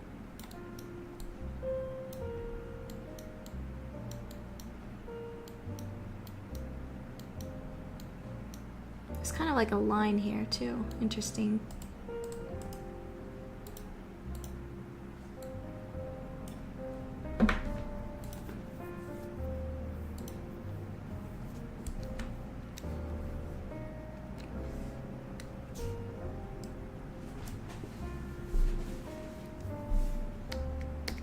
Got any TV shows you're currently obsessed with? I really like Delicious in Dungeon, and I need to watch more Free Run because that one is just so cool. Really love it. Actually, this is my background right now, my wallpaper.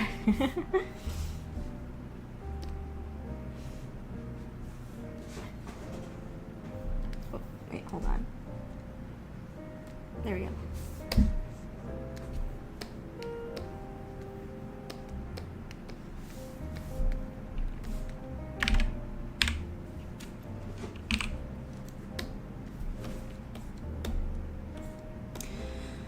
So I'm actually going to turn off the symmetry for the tail so that I can have something that kind of looks a bit better and more organic. That way it can kind of curve to the side a bit.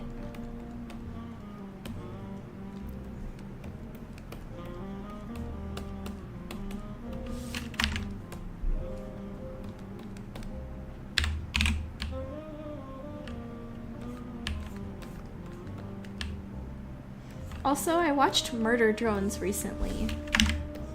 The entirety of Murder Drones. And I really enjoyed it. Again, it's just really cool seeing what indie animation is doing as of late. I'm a little picky with some indie animation.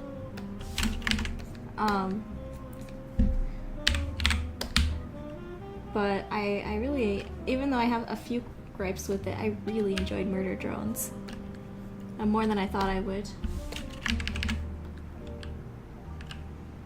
Presentation is just really great. You are correct, Ivana. That scar is because of her past as a huntress.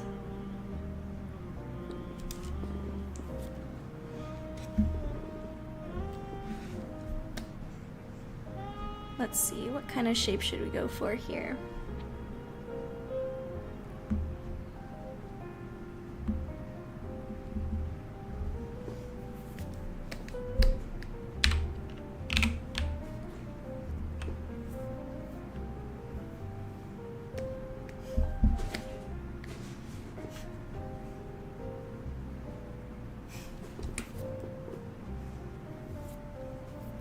Oh yeah, I also watched Digital Circus. That one's been really fun. I think I mentioned this in a previous stream, but I was following Grooseworks already beforehand. Same with Kevin Tuner. I think Kevin Tuner is his name. I was following them beforehand because I've seen their animations and stuff. And when I saw they were working together on producing a new indie show, I was like, yo, that sounds great. I want to watch that. And so I did. And I was like, that was really impressive. I'm excited to see where it'll go. Definitely. I agree though, that was my biggest problem with Murder Drones, was the presentation of the plot. It was needlessly confusing. I feel like this is kind of one of those rare times. Murder Drones is one of those rare times where I feel like there needed to be more telling than showing. They showed things and lore stuff too much, where too much of it was open to interpretation.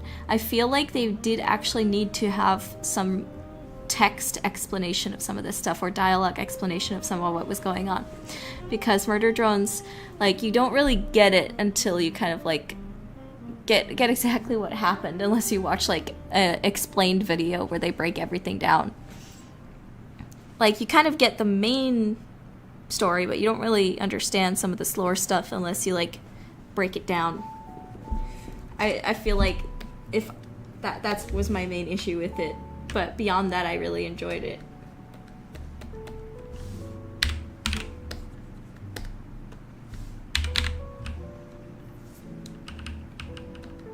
The school has the ages from 11 to 17.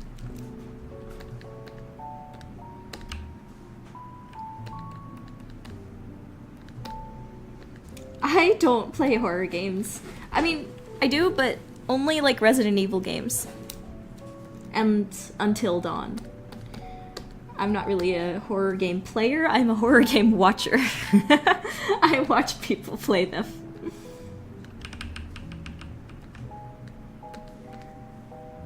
Even then, like playing Resident Evil 2 remake, like, scared the crap out of me. I personally am not a fan of Hello Boss. It's just a little too much for me.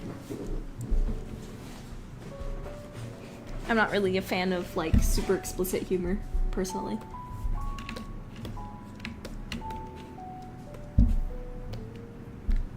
I really appreciate the effort that goes into the animation, though. The production on those shows are very, very good.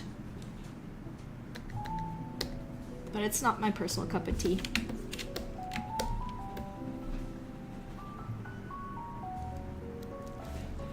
Oh, yeah, the actual characters you're playing as, they're 13. And they're in their second year. So they were in their second year from ages 12 to 13, basically.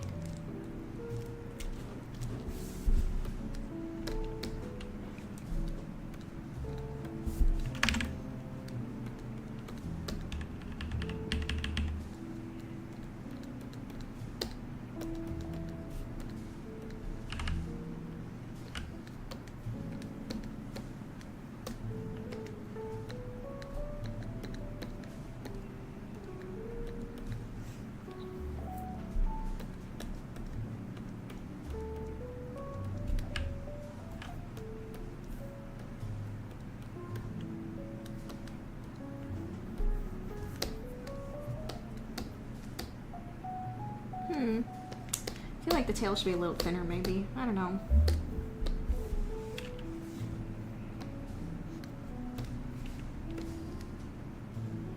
At least the base here of it. Let me try thinning it out.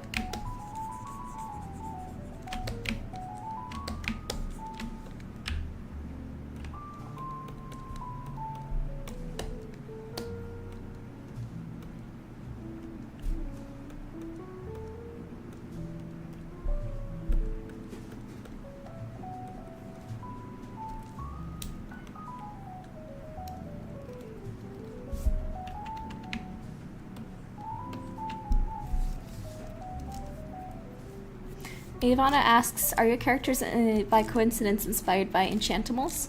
No. I think Enchantimals are a little bit after my time. I grew up with, like, Barbie's Polly Pockets, and then when I was sort of getting to early teenagehood, like, I had a couple, like, just like 2, I think, Monster High dolls. And then I have quite a few Ever After High dolls. But I think Enchantimals kind of comes after my time of, like, being into playing with dolls.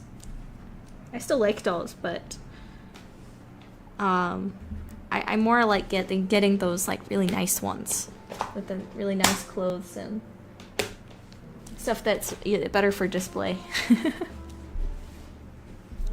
Are you a Therian? No, I am not a Therian. I don't consider myself a furry either, honestly. Though I know furries and Therians are different things, but I'm not really either of them, personally.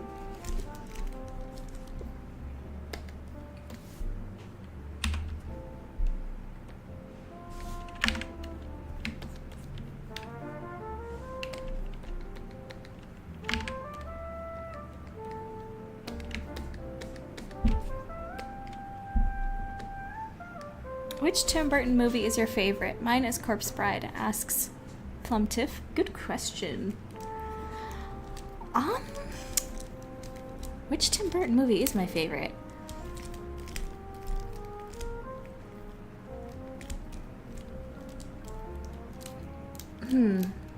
I really like...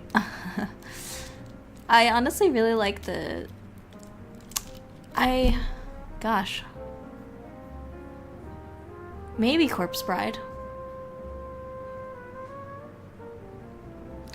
It's weird to say this because technically it's not a Tim Burton movie.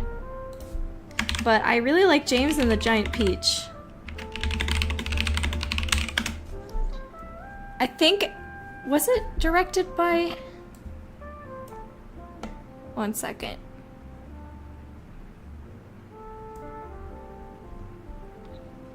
Yes, it was a Henry Selick directed film. So Selick, of course, he also worked on the stop-motion Tim Burton movies. So technically this is not a Tim Burton movie, but when I grew up, I remember watching this movie, and it kind of freaked me out. But I also liked it. Like, there were some really scary moments in this for kids, but I also really enjoyed it. But as for like actual Tim Burton movies, I think maybe Corpse Bride. And I also really liked the Charlie and the Chocolate Factory one when I was a kid. And Edward Scissorhands.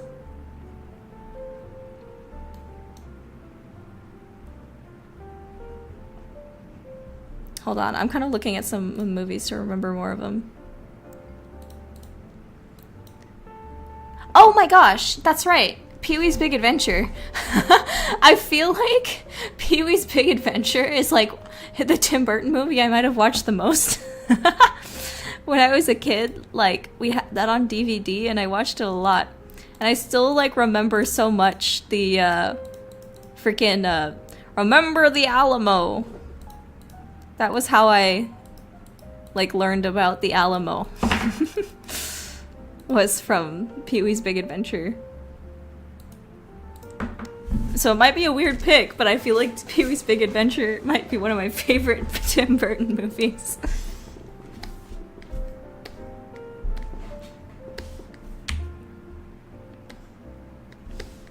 I need to watch Beetlejuice. I haven't watched it yet. Y'all are gonna crucify me for this, but I also have not seen A Nightmare Before Christmas either. I gotta watch that. But I have seen Corpse Bride. I really enjoyed the style of that. The look of that one is definitely a big inspiration for Noir Academy. And of course Coraline, though that's not a Burton film. Selick, that's a Selick film. But their styles very much overlap with each other.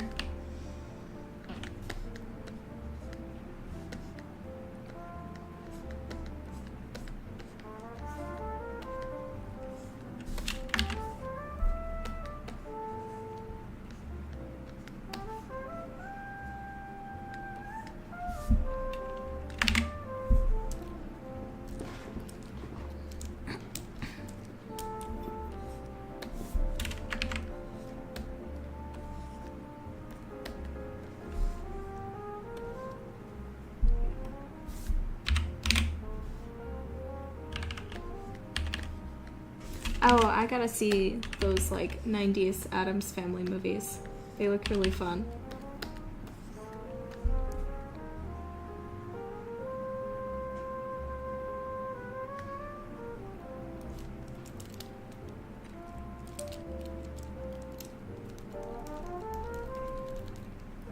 How much horror do you plan to put in your games? That's a very good question.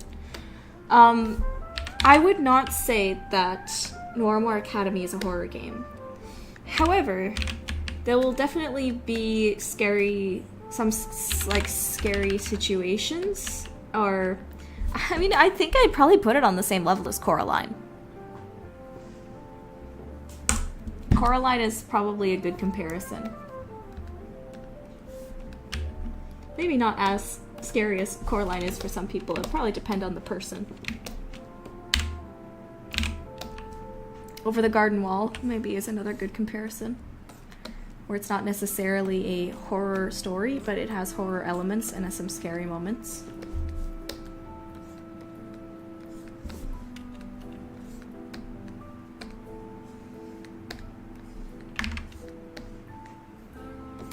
But there's definitely going to be some pretty dark lore, that's for sure. Whew.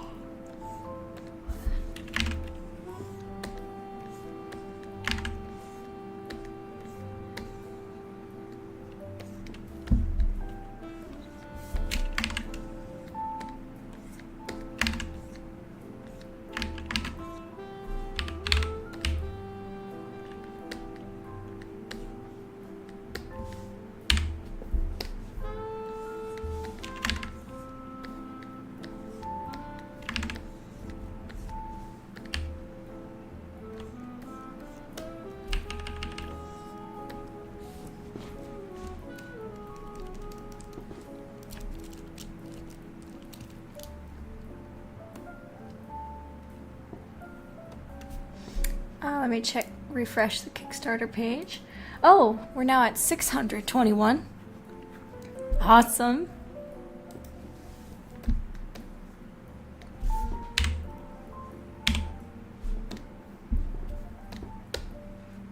let's add on some more.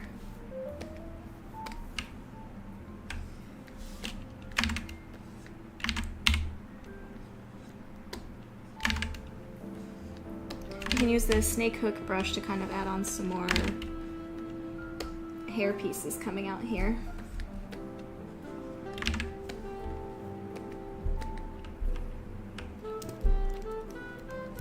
The teacher has been kidnapped.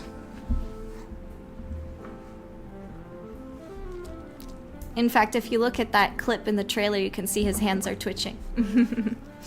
Kidnapped does not necessarily mean that no blood is involved.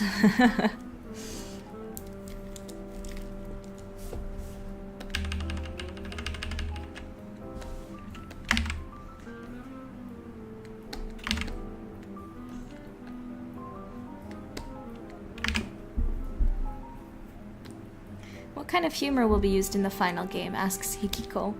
Will it be dark or cynical humor? Lighthearted humor? A mix of both? I would say a good... what you got in the demo is probably a good example of how the game's humor will feel.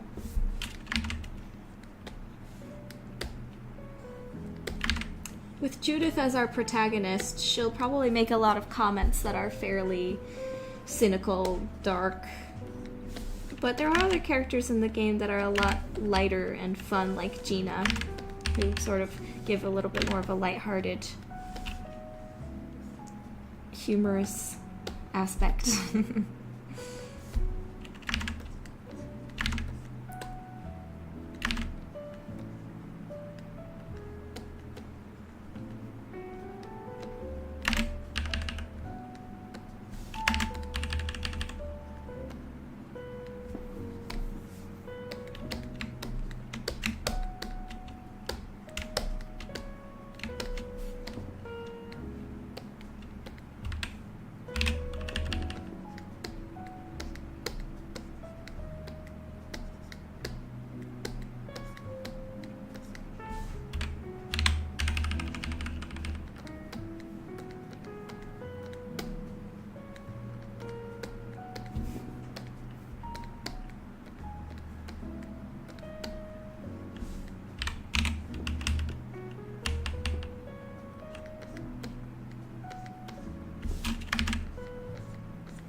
This is one of those things that I just have to do in ZBrush, is sculpting the hair and stuff. It's just such an organic shape that doing hair with Blender box modeling is just out of the question for me. Unless it's like supposed to be like another style of hair, like hair cards or something. But for stylized hair like this, sculpting is the way to go.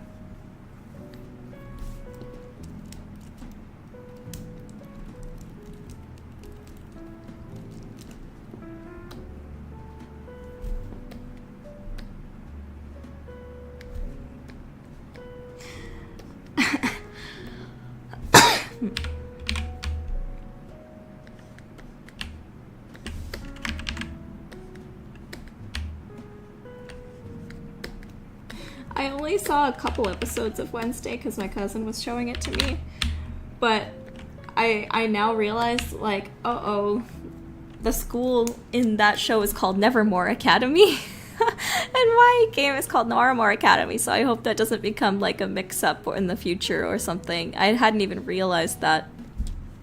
I think I made a joke about that in one of my devlogs.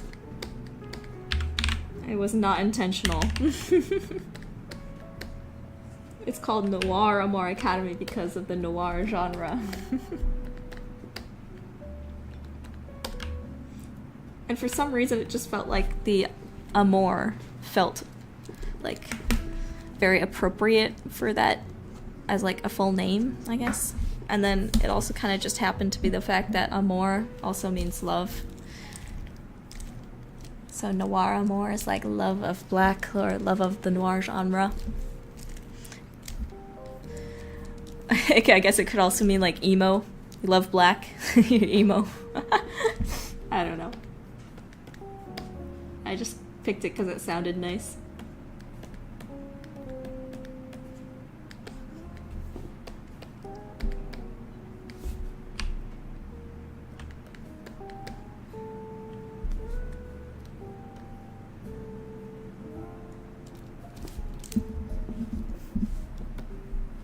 Hikiko says, I was thinking earlier while waiting for the stream to start that it would be cool if you added some tiny or subtle reference that the games the fans think that would match Noir Amour's vibe, like a random NPC that looks like Rasputin from Psychonauts.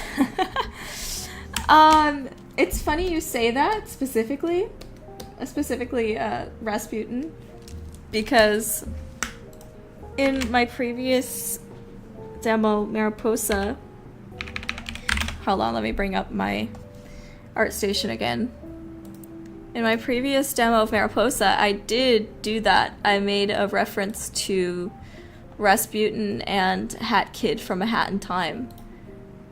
This character right here, Kika, from the demo, Mariposa demo. See her dolls she's holding? But I wanted the dolls to make sense in universe, right? So I had them be different races from this universe. So Hat Kid is a Flutterkin. She's one of the butterfly people, but since she's a kid, she doesn't have her wings yet. And then here we have Rasputin as a Psyquine, because obviously psychic powers. So it makes sense he would be a Psyquine. So technically, Psyquine Rasputin already exists in toy form. Maybe I'll also have these toys like in the game somewhere, in Noir Amour. That'd be funny. But yeah.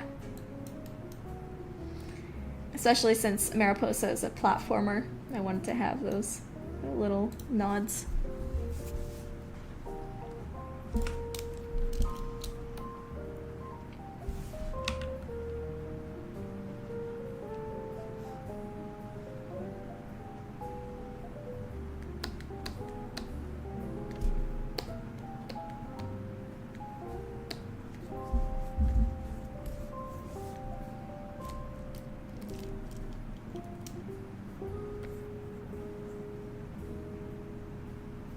Alright, I'm gonna re-topologize this real quick, or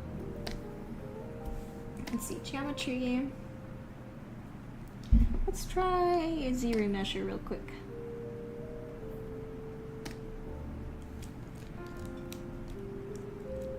There we go, much better. And then let's try sculpting from here maybe.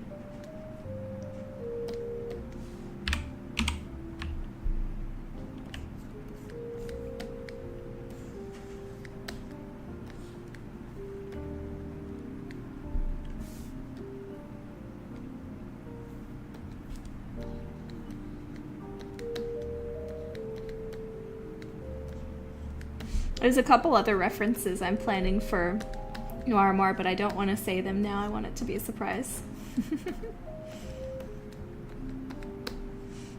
Maybe someone will make one of those videos like, Top 10 references hidden in Noir Amour Academy.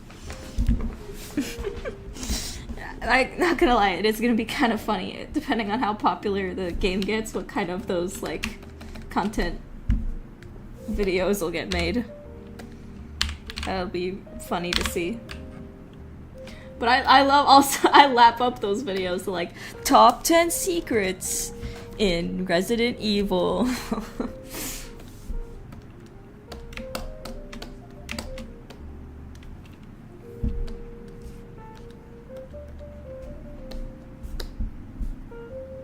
Top 10 lore things in Noir Amour Academy that you didn't know. And then it's like something that's like extremely obvious.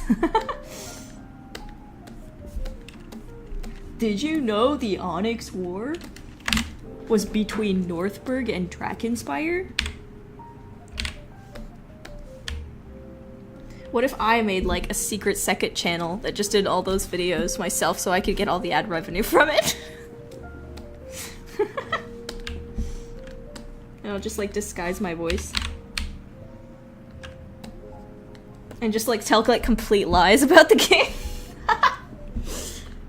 Did you know in Warhammer Academy you can eat ice cream? But where does the ice cream come from? Aren't all the cows people? Uh-oh. No, people are not milked.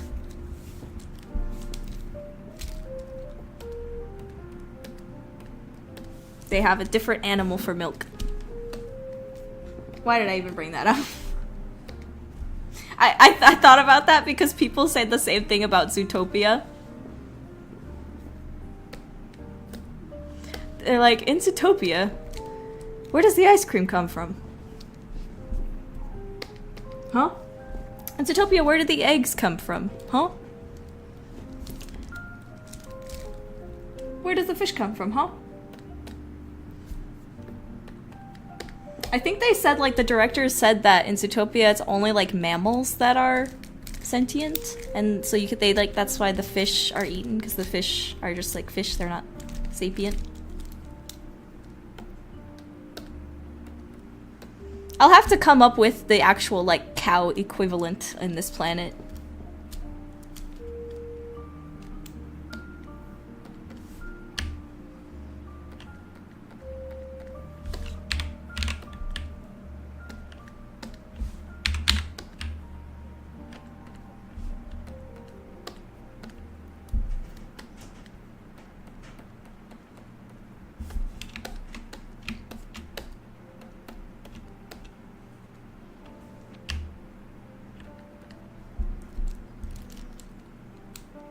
There's an old sci-fi comedy called Red Dwarf where they mentioned drinking dog milk at one point. Yuck.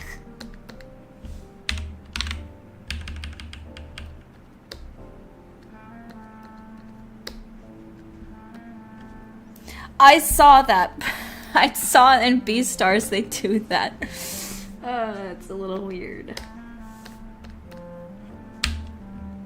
So I guess it wouldn't be in that society, they'd just be used to it at that point. Anyway, on to different topics. Shouldn't even have brought that up, that's too weird to think about.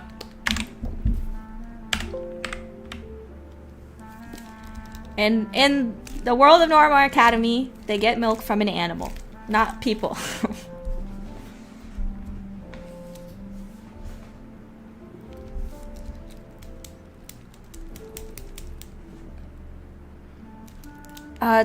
Taylor Edwards asks, have you thought about making a horror mascot game?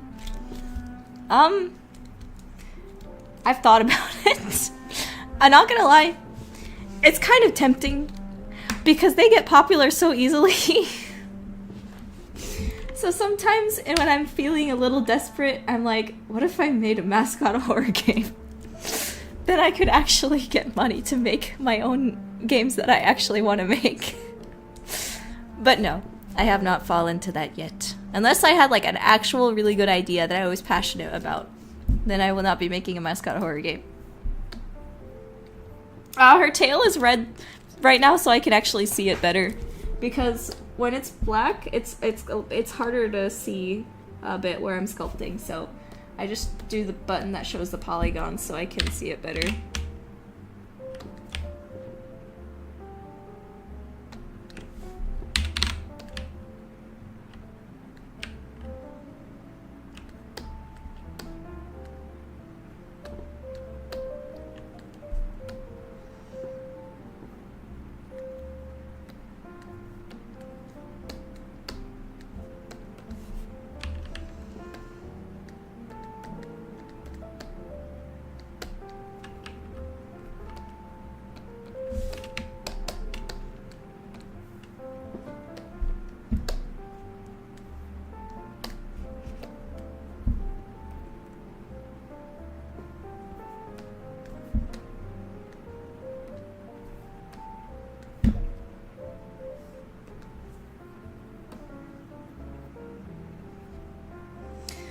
I think this is almost ready. I'll leave it that way for now. Can't tell if it's too big.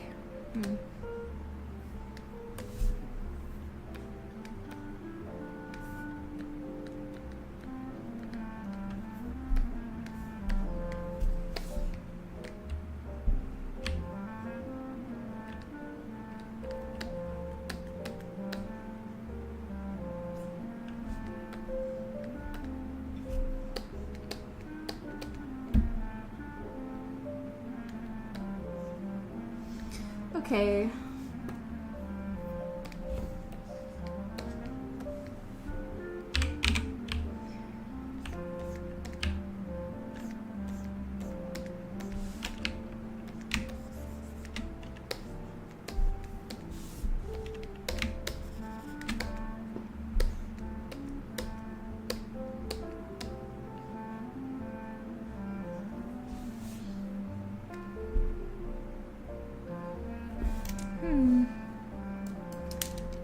Color, fill object. Oh, wrong one.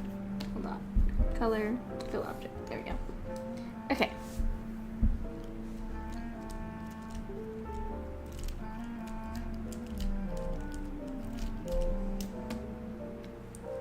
Phoenix asks, "Who's your favorite Danganronpa character?"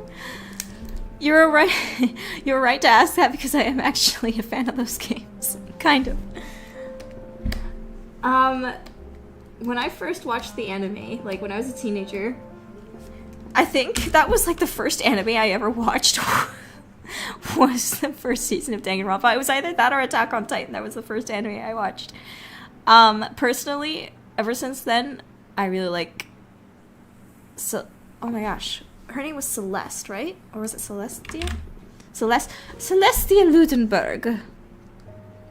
I like Celestia Ludenberg. I think she's my favorite, one of my favorite Danganronpa characters. But in 2, my favorite was the Princess Sonia, right? I played the trilogy like 2 years ago. Princess Sophia? Was it Princess Sophia Ludenberg or... no, not Ludenberg. Anyway. Not this Princess Sophia.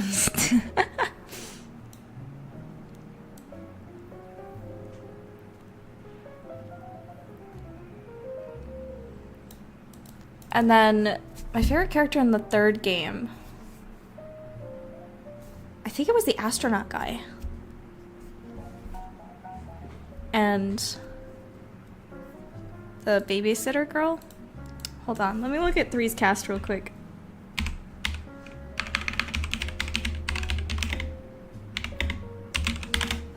Obviously, I can't say anything that will spoil any of it. I won't.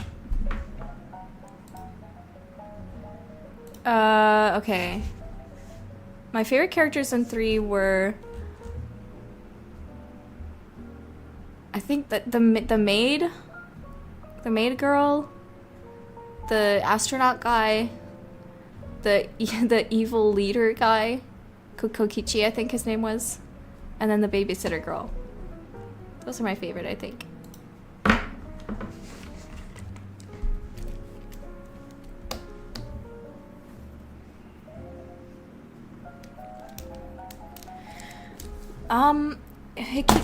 Hikiko asks, something that got me interested was the fact that you said some of your videos that the idea of Noirmore came to you while working on adult Judith. So I was wondering if you planned on making a second game if everything goes as intended with Noirmore.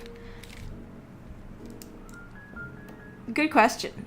The game I want to make after Noirmore is either another spin-off game with another of the Mariposa characters, or Mariposa itself. I want to make Mariposa at some point.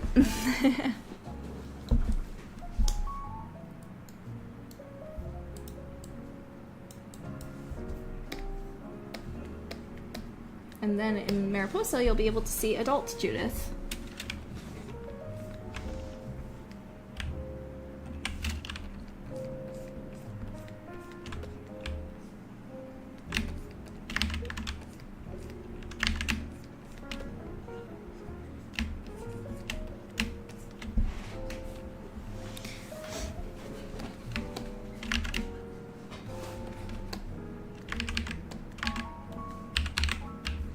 Taylor asks, what kind of holidays do they celebrate? That'll be something you'll probably see in game mentioned and talked about.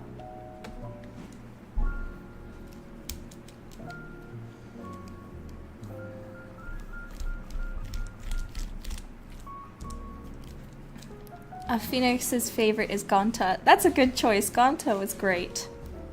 I really enjoyed him.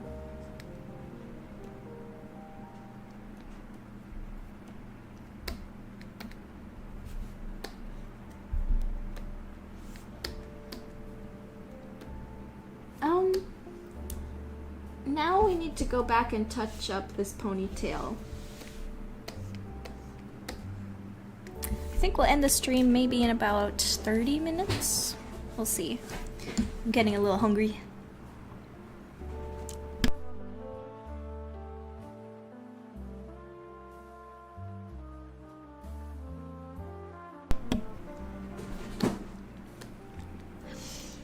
Phoenix says, is it weird that I think I know who the culprit is in Noirmore, even though only the demo? You can sure theorize about it, but I'm not giving anything away.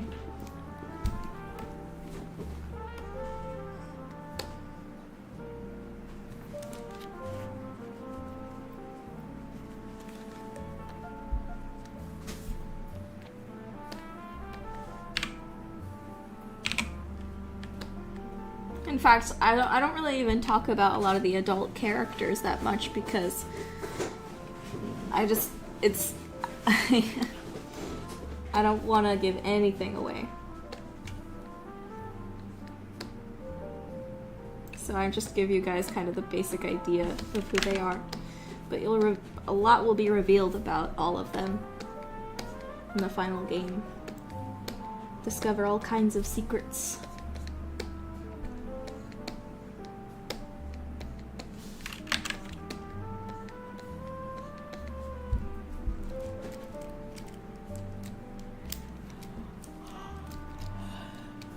Cyrex says, I suppose the success of Noirmore Academy will decide on whether or not Mariposa will be feasible. Oh yeah, definitely. Pretty much. Ah! We're so close and yet so far. About $5,400 to go. Ah!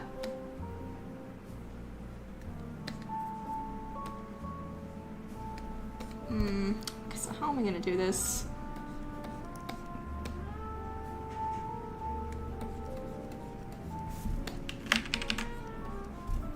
I have to figure out how to do the back of the braid. I might.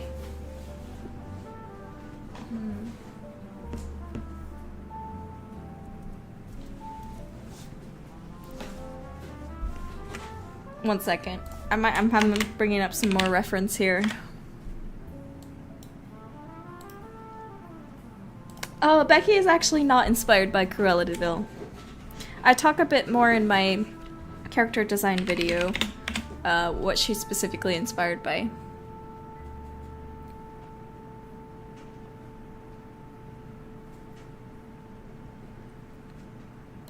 Okay, I found some braid references, so...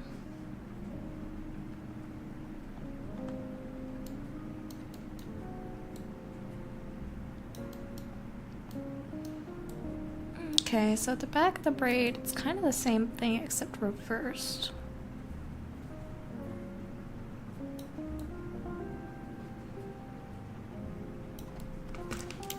So,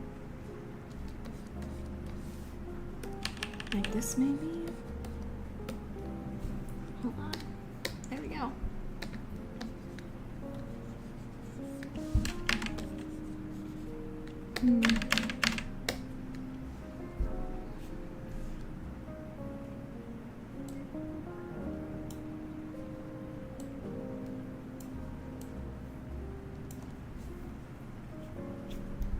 Ah, here we go. Okay, so I do this, and then this.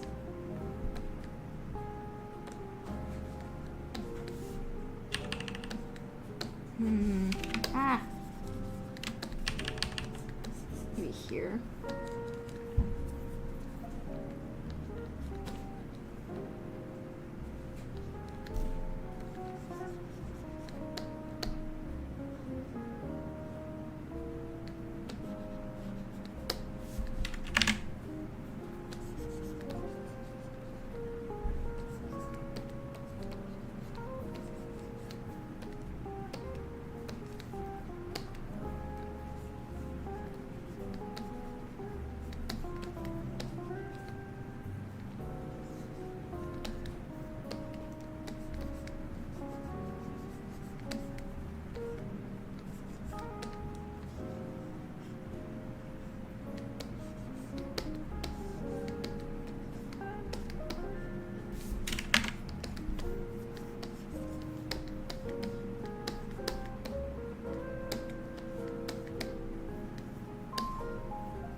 Hello, Kaylin. Welcome.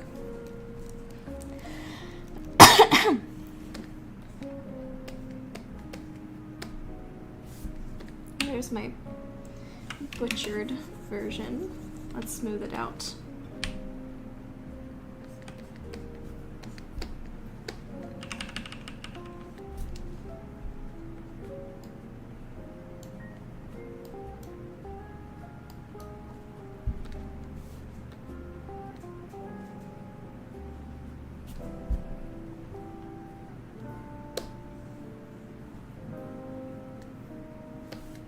Ah, there we go.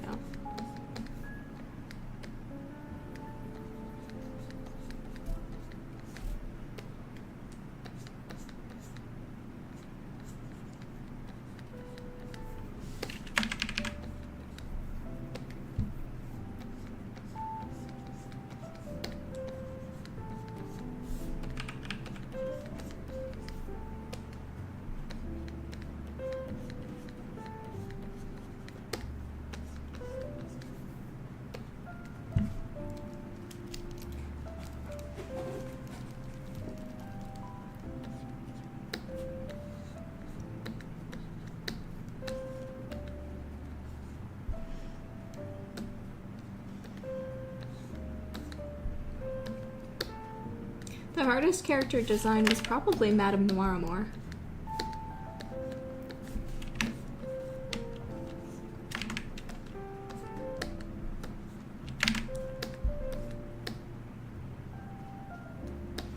She's the one that kind of got the most radical redesign.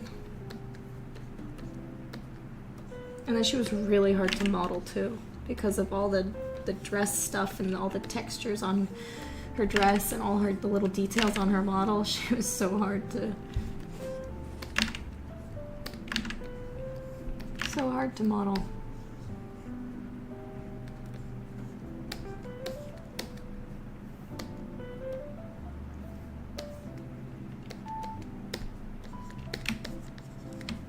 Okay.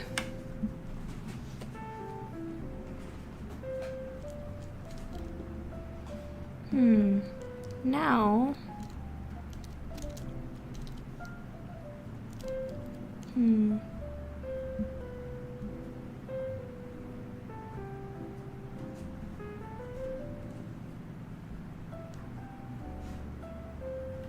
Okay. Taylor. Sorry. It's just Chelsea said, good luck on the Kickstarter. I just pitched in. Oh, I see that. We're now at 34,721. Thank you so much. Let's do a little dance.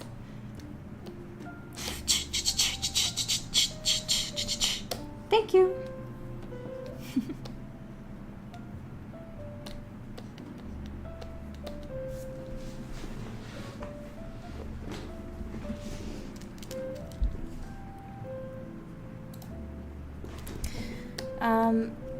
Taylor said, is there going to be a character that has braids in her hair? Well, yes. I'm I'm modeling her right now.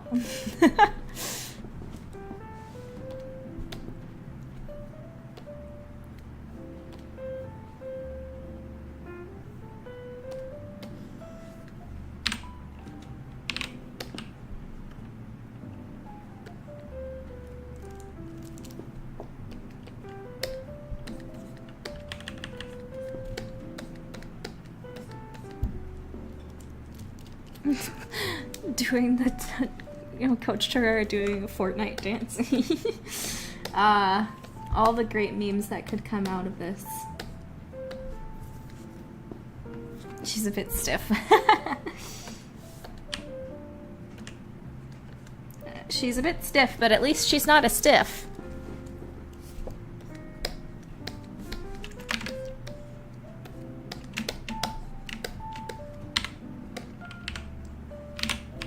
Because that means she would be dead. Haha, haha.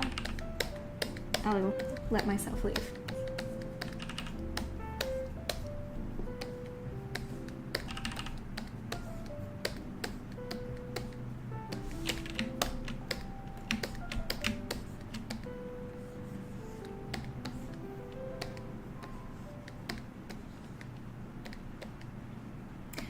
Okay, it might be about time to add some more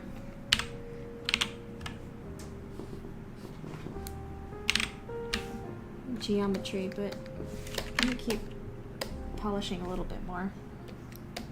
Don't know how quite I want the end of this ponytail to look. I might add a little bit more of a curve here and then bump this out, and then there'll be like a little ponytail holder right here.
My favorite part of Nora More Academy demo was when Judith said, "It's Nora Mooring time," and Nora Moored all over the place. Yeah, that was my favorite part too. At least she's not a vampire.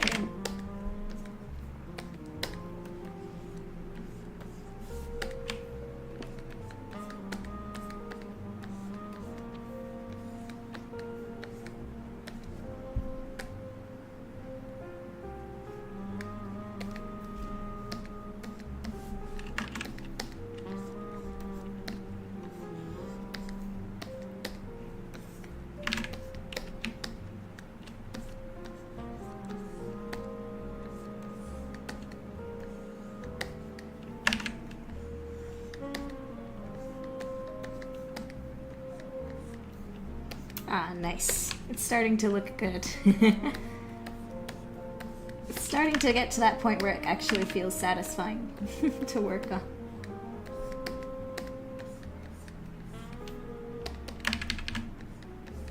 I'm gonna re-apologize this real quick, actually. Let's get to that point. Let's see, your Z remesher.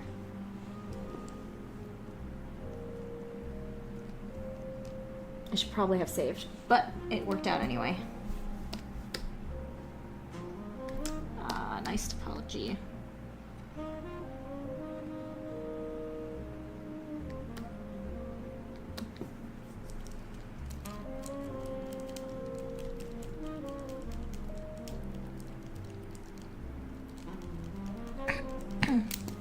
Oh, good question. Okay. Ivana said, I noticed a necklace with a crown on the drawing of your cow character. Good catch. This necklace is actually a religious symbol. Similar to if she was wearing like a cross necklace or something. And you guys will learn more about that in the final game. That's all I can say for now.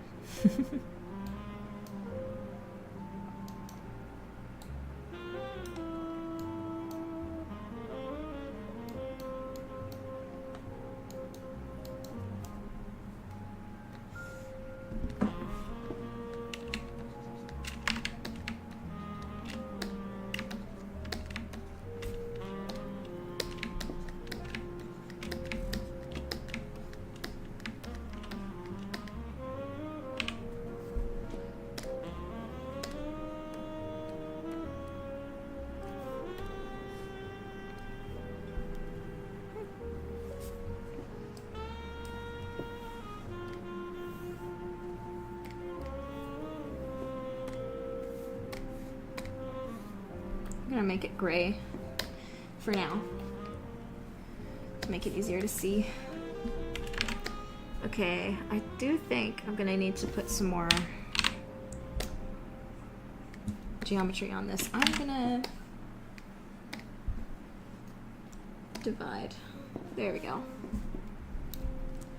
Also, I see flowers on her hair. Is that a marigold? Good catch. It's a flower from her homeland.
Alright, fellers. I think we're gonna wrap up in about 5 minutes.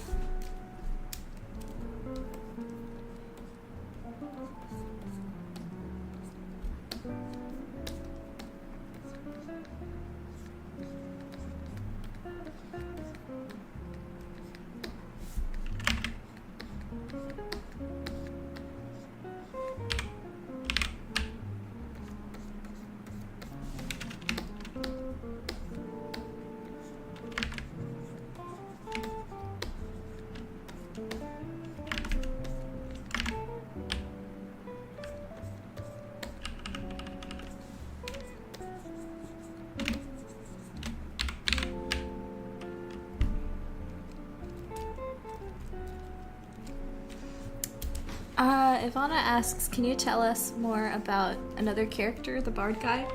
I unfortunately can't really say much about him or any like I kind of said before, when it comes to the adult characters, I can't really say too much about them because they're all suspects.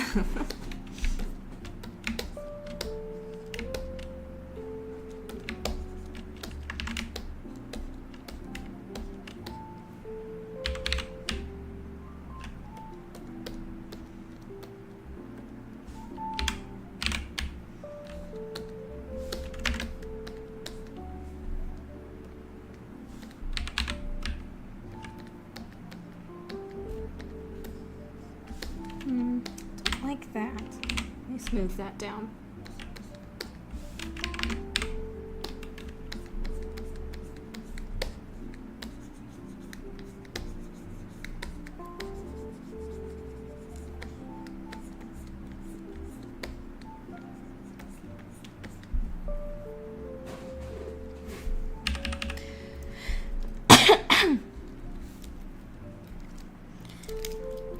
Hikiko asks, I imagine that common horses, deers, or cows don't exist in the planet where Normor is located, but do they exist in others? they exist on Earth, and other species inspired by those animals are on different planets as well.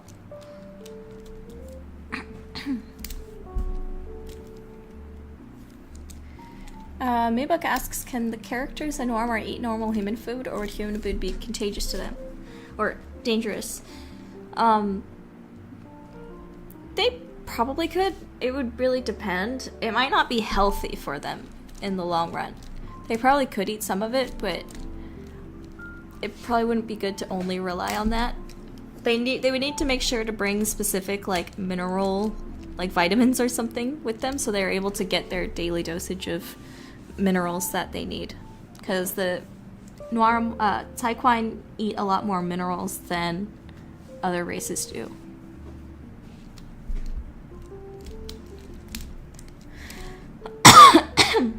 Ivana asks, I heard someone asking if broken horns can damage the brain. Is that true? Oh, it really depends on how the horn was broken off. It would just depend on exactly what happened with the injury.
Alright guys, I think I'm about to wrap it up now. Let me go ahead and... here's a kind of a finished look of what we did today. Obviously this will be black when it's finished, but for now, there you are.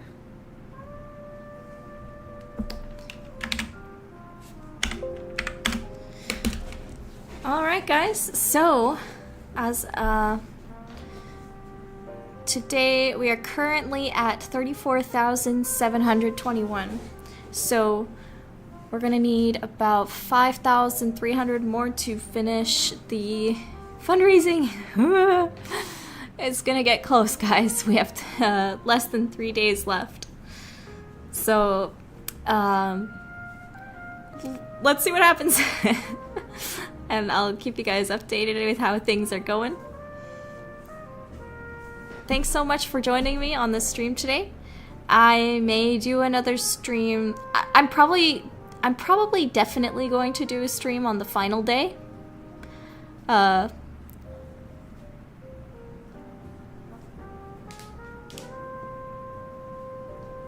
Which will be fun. We'll see what happens on the final day. But for now, I'm gonna head off now. I'm so anxious.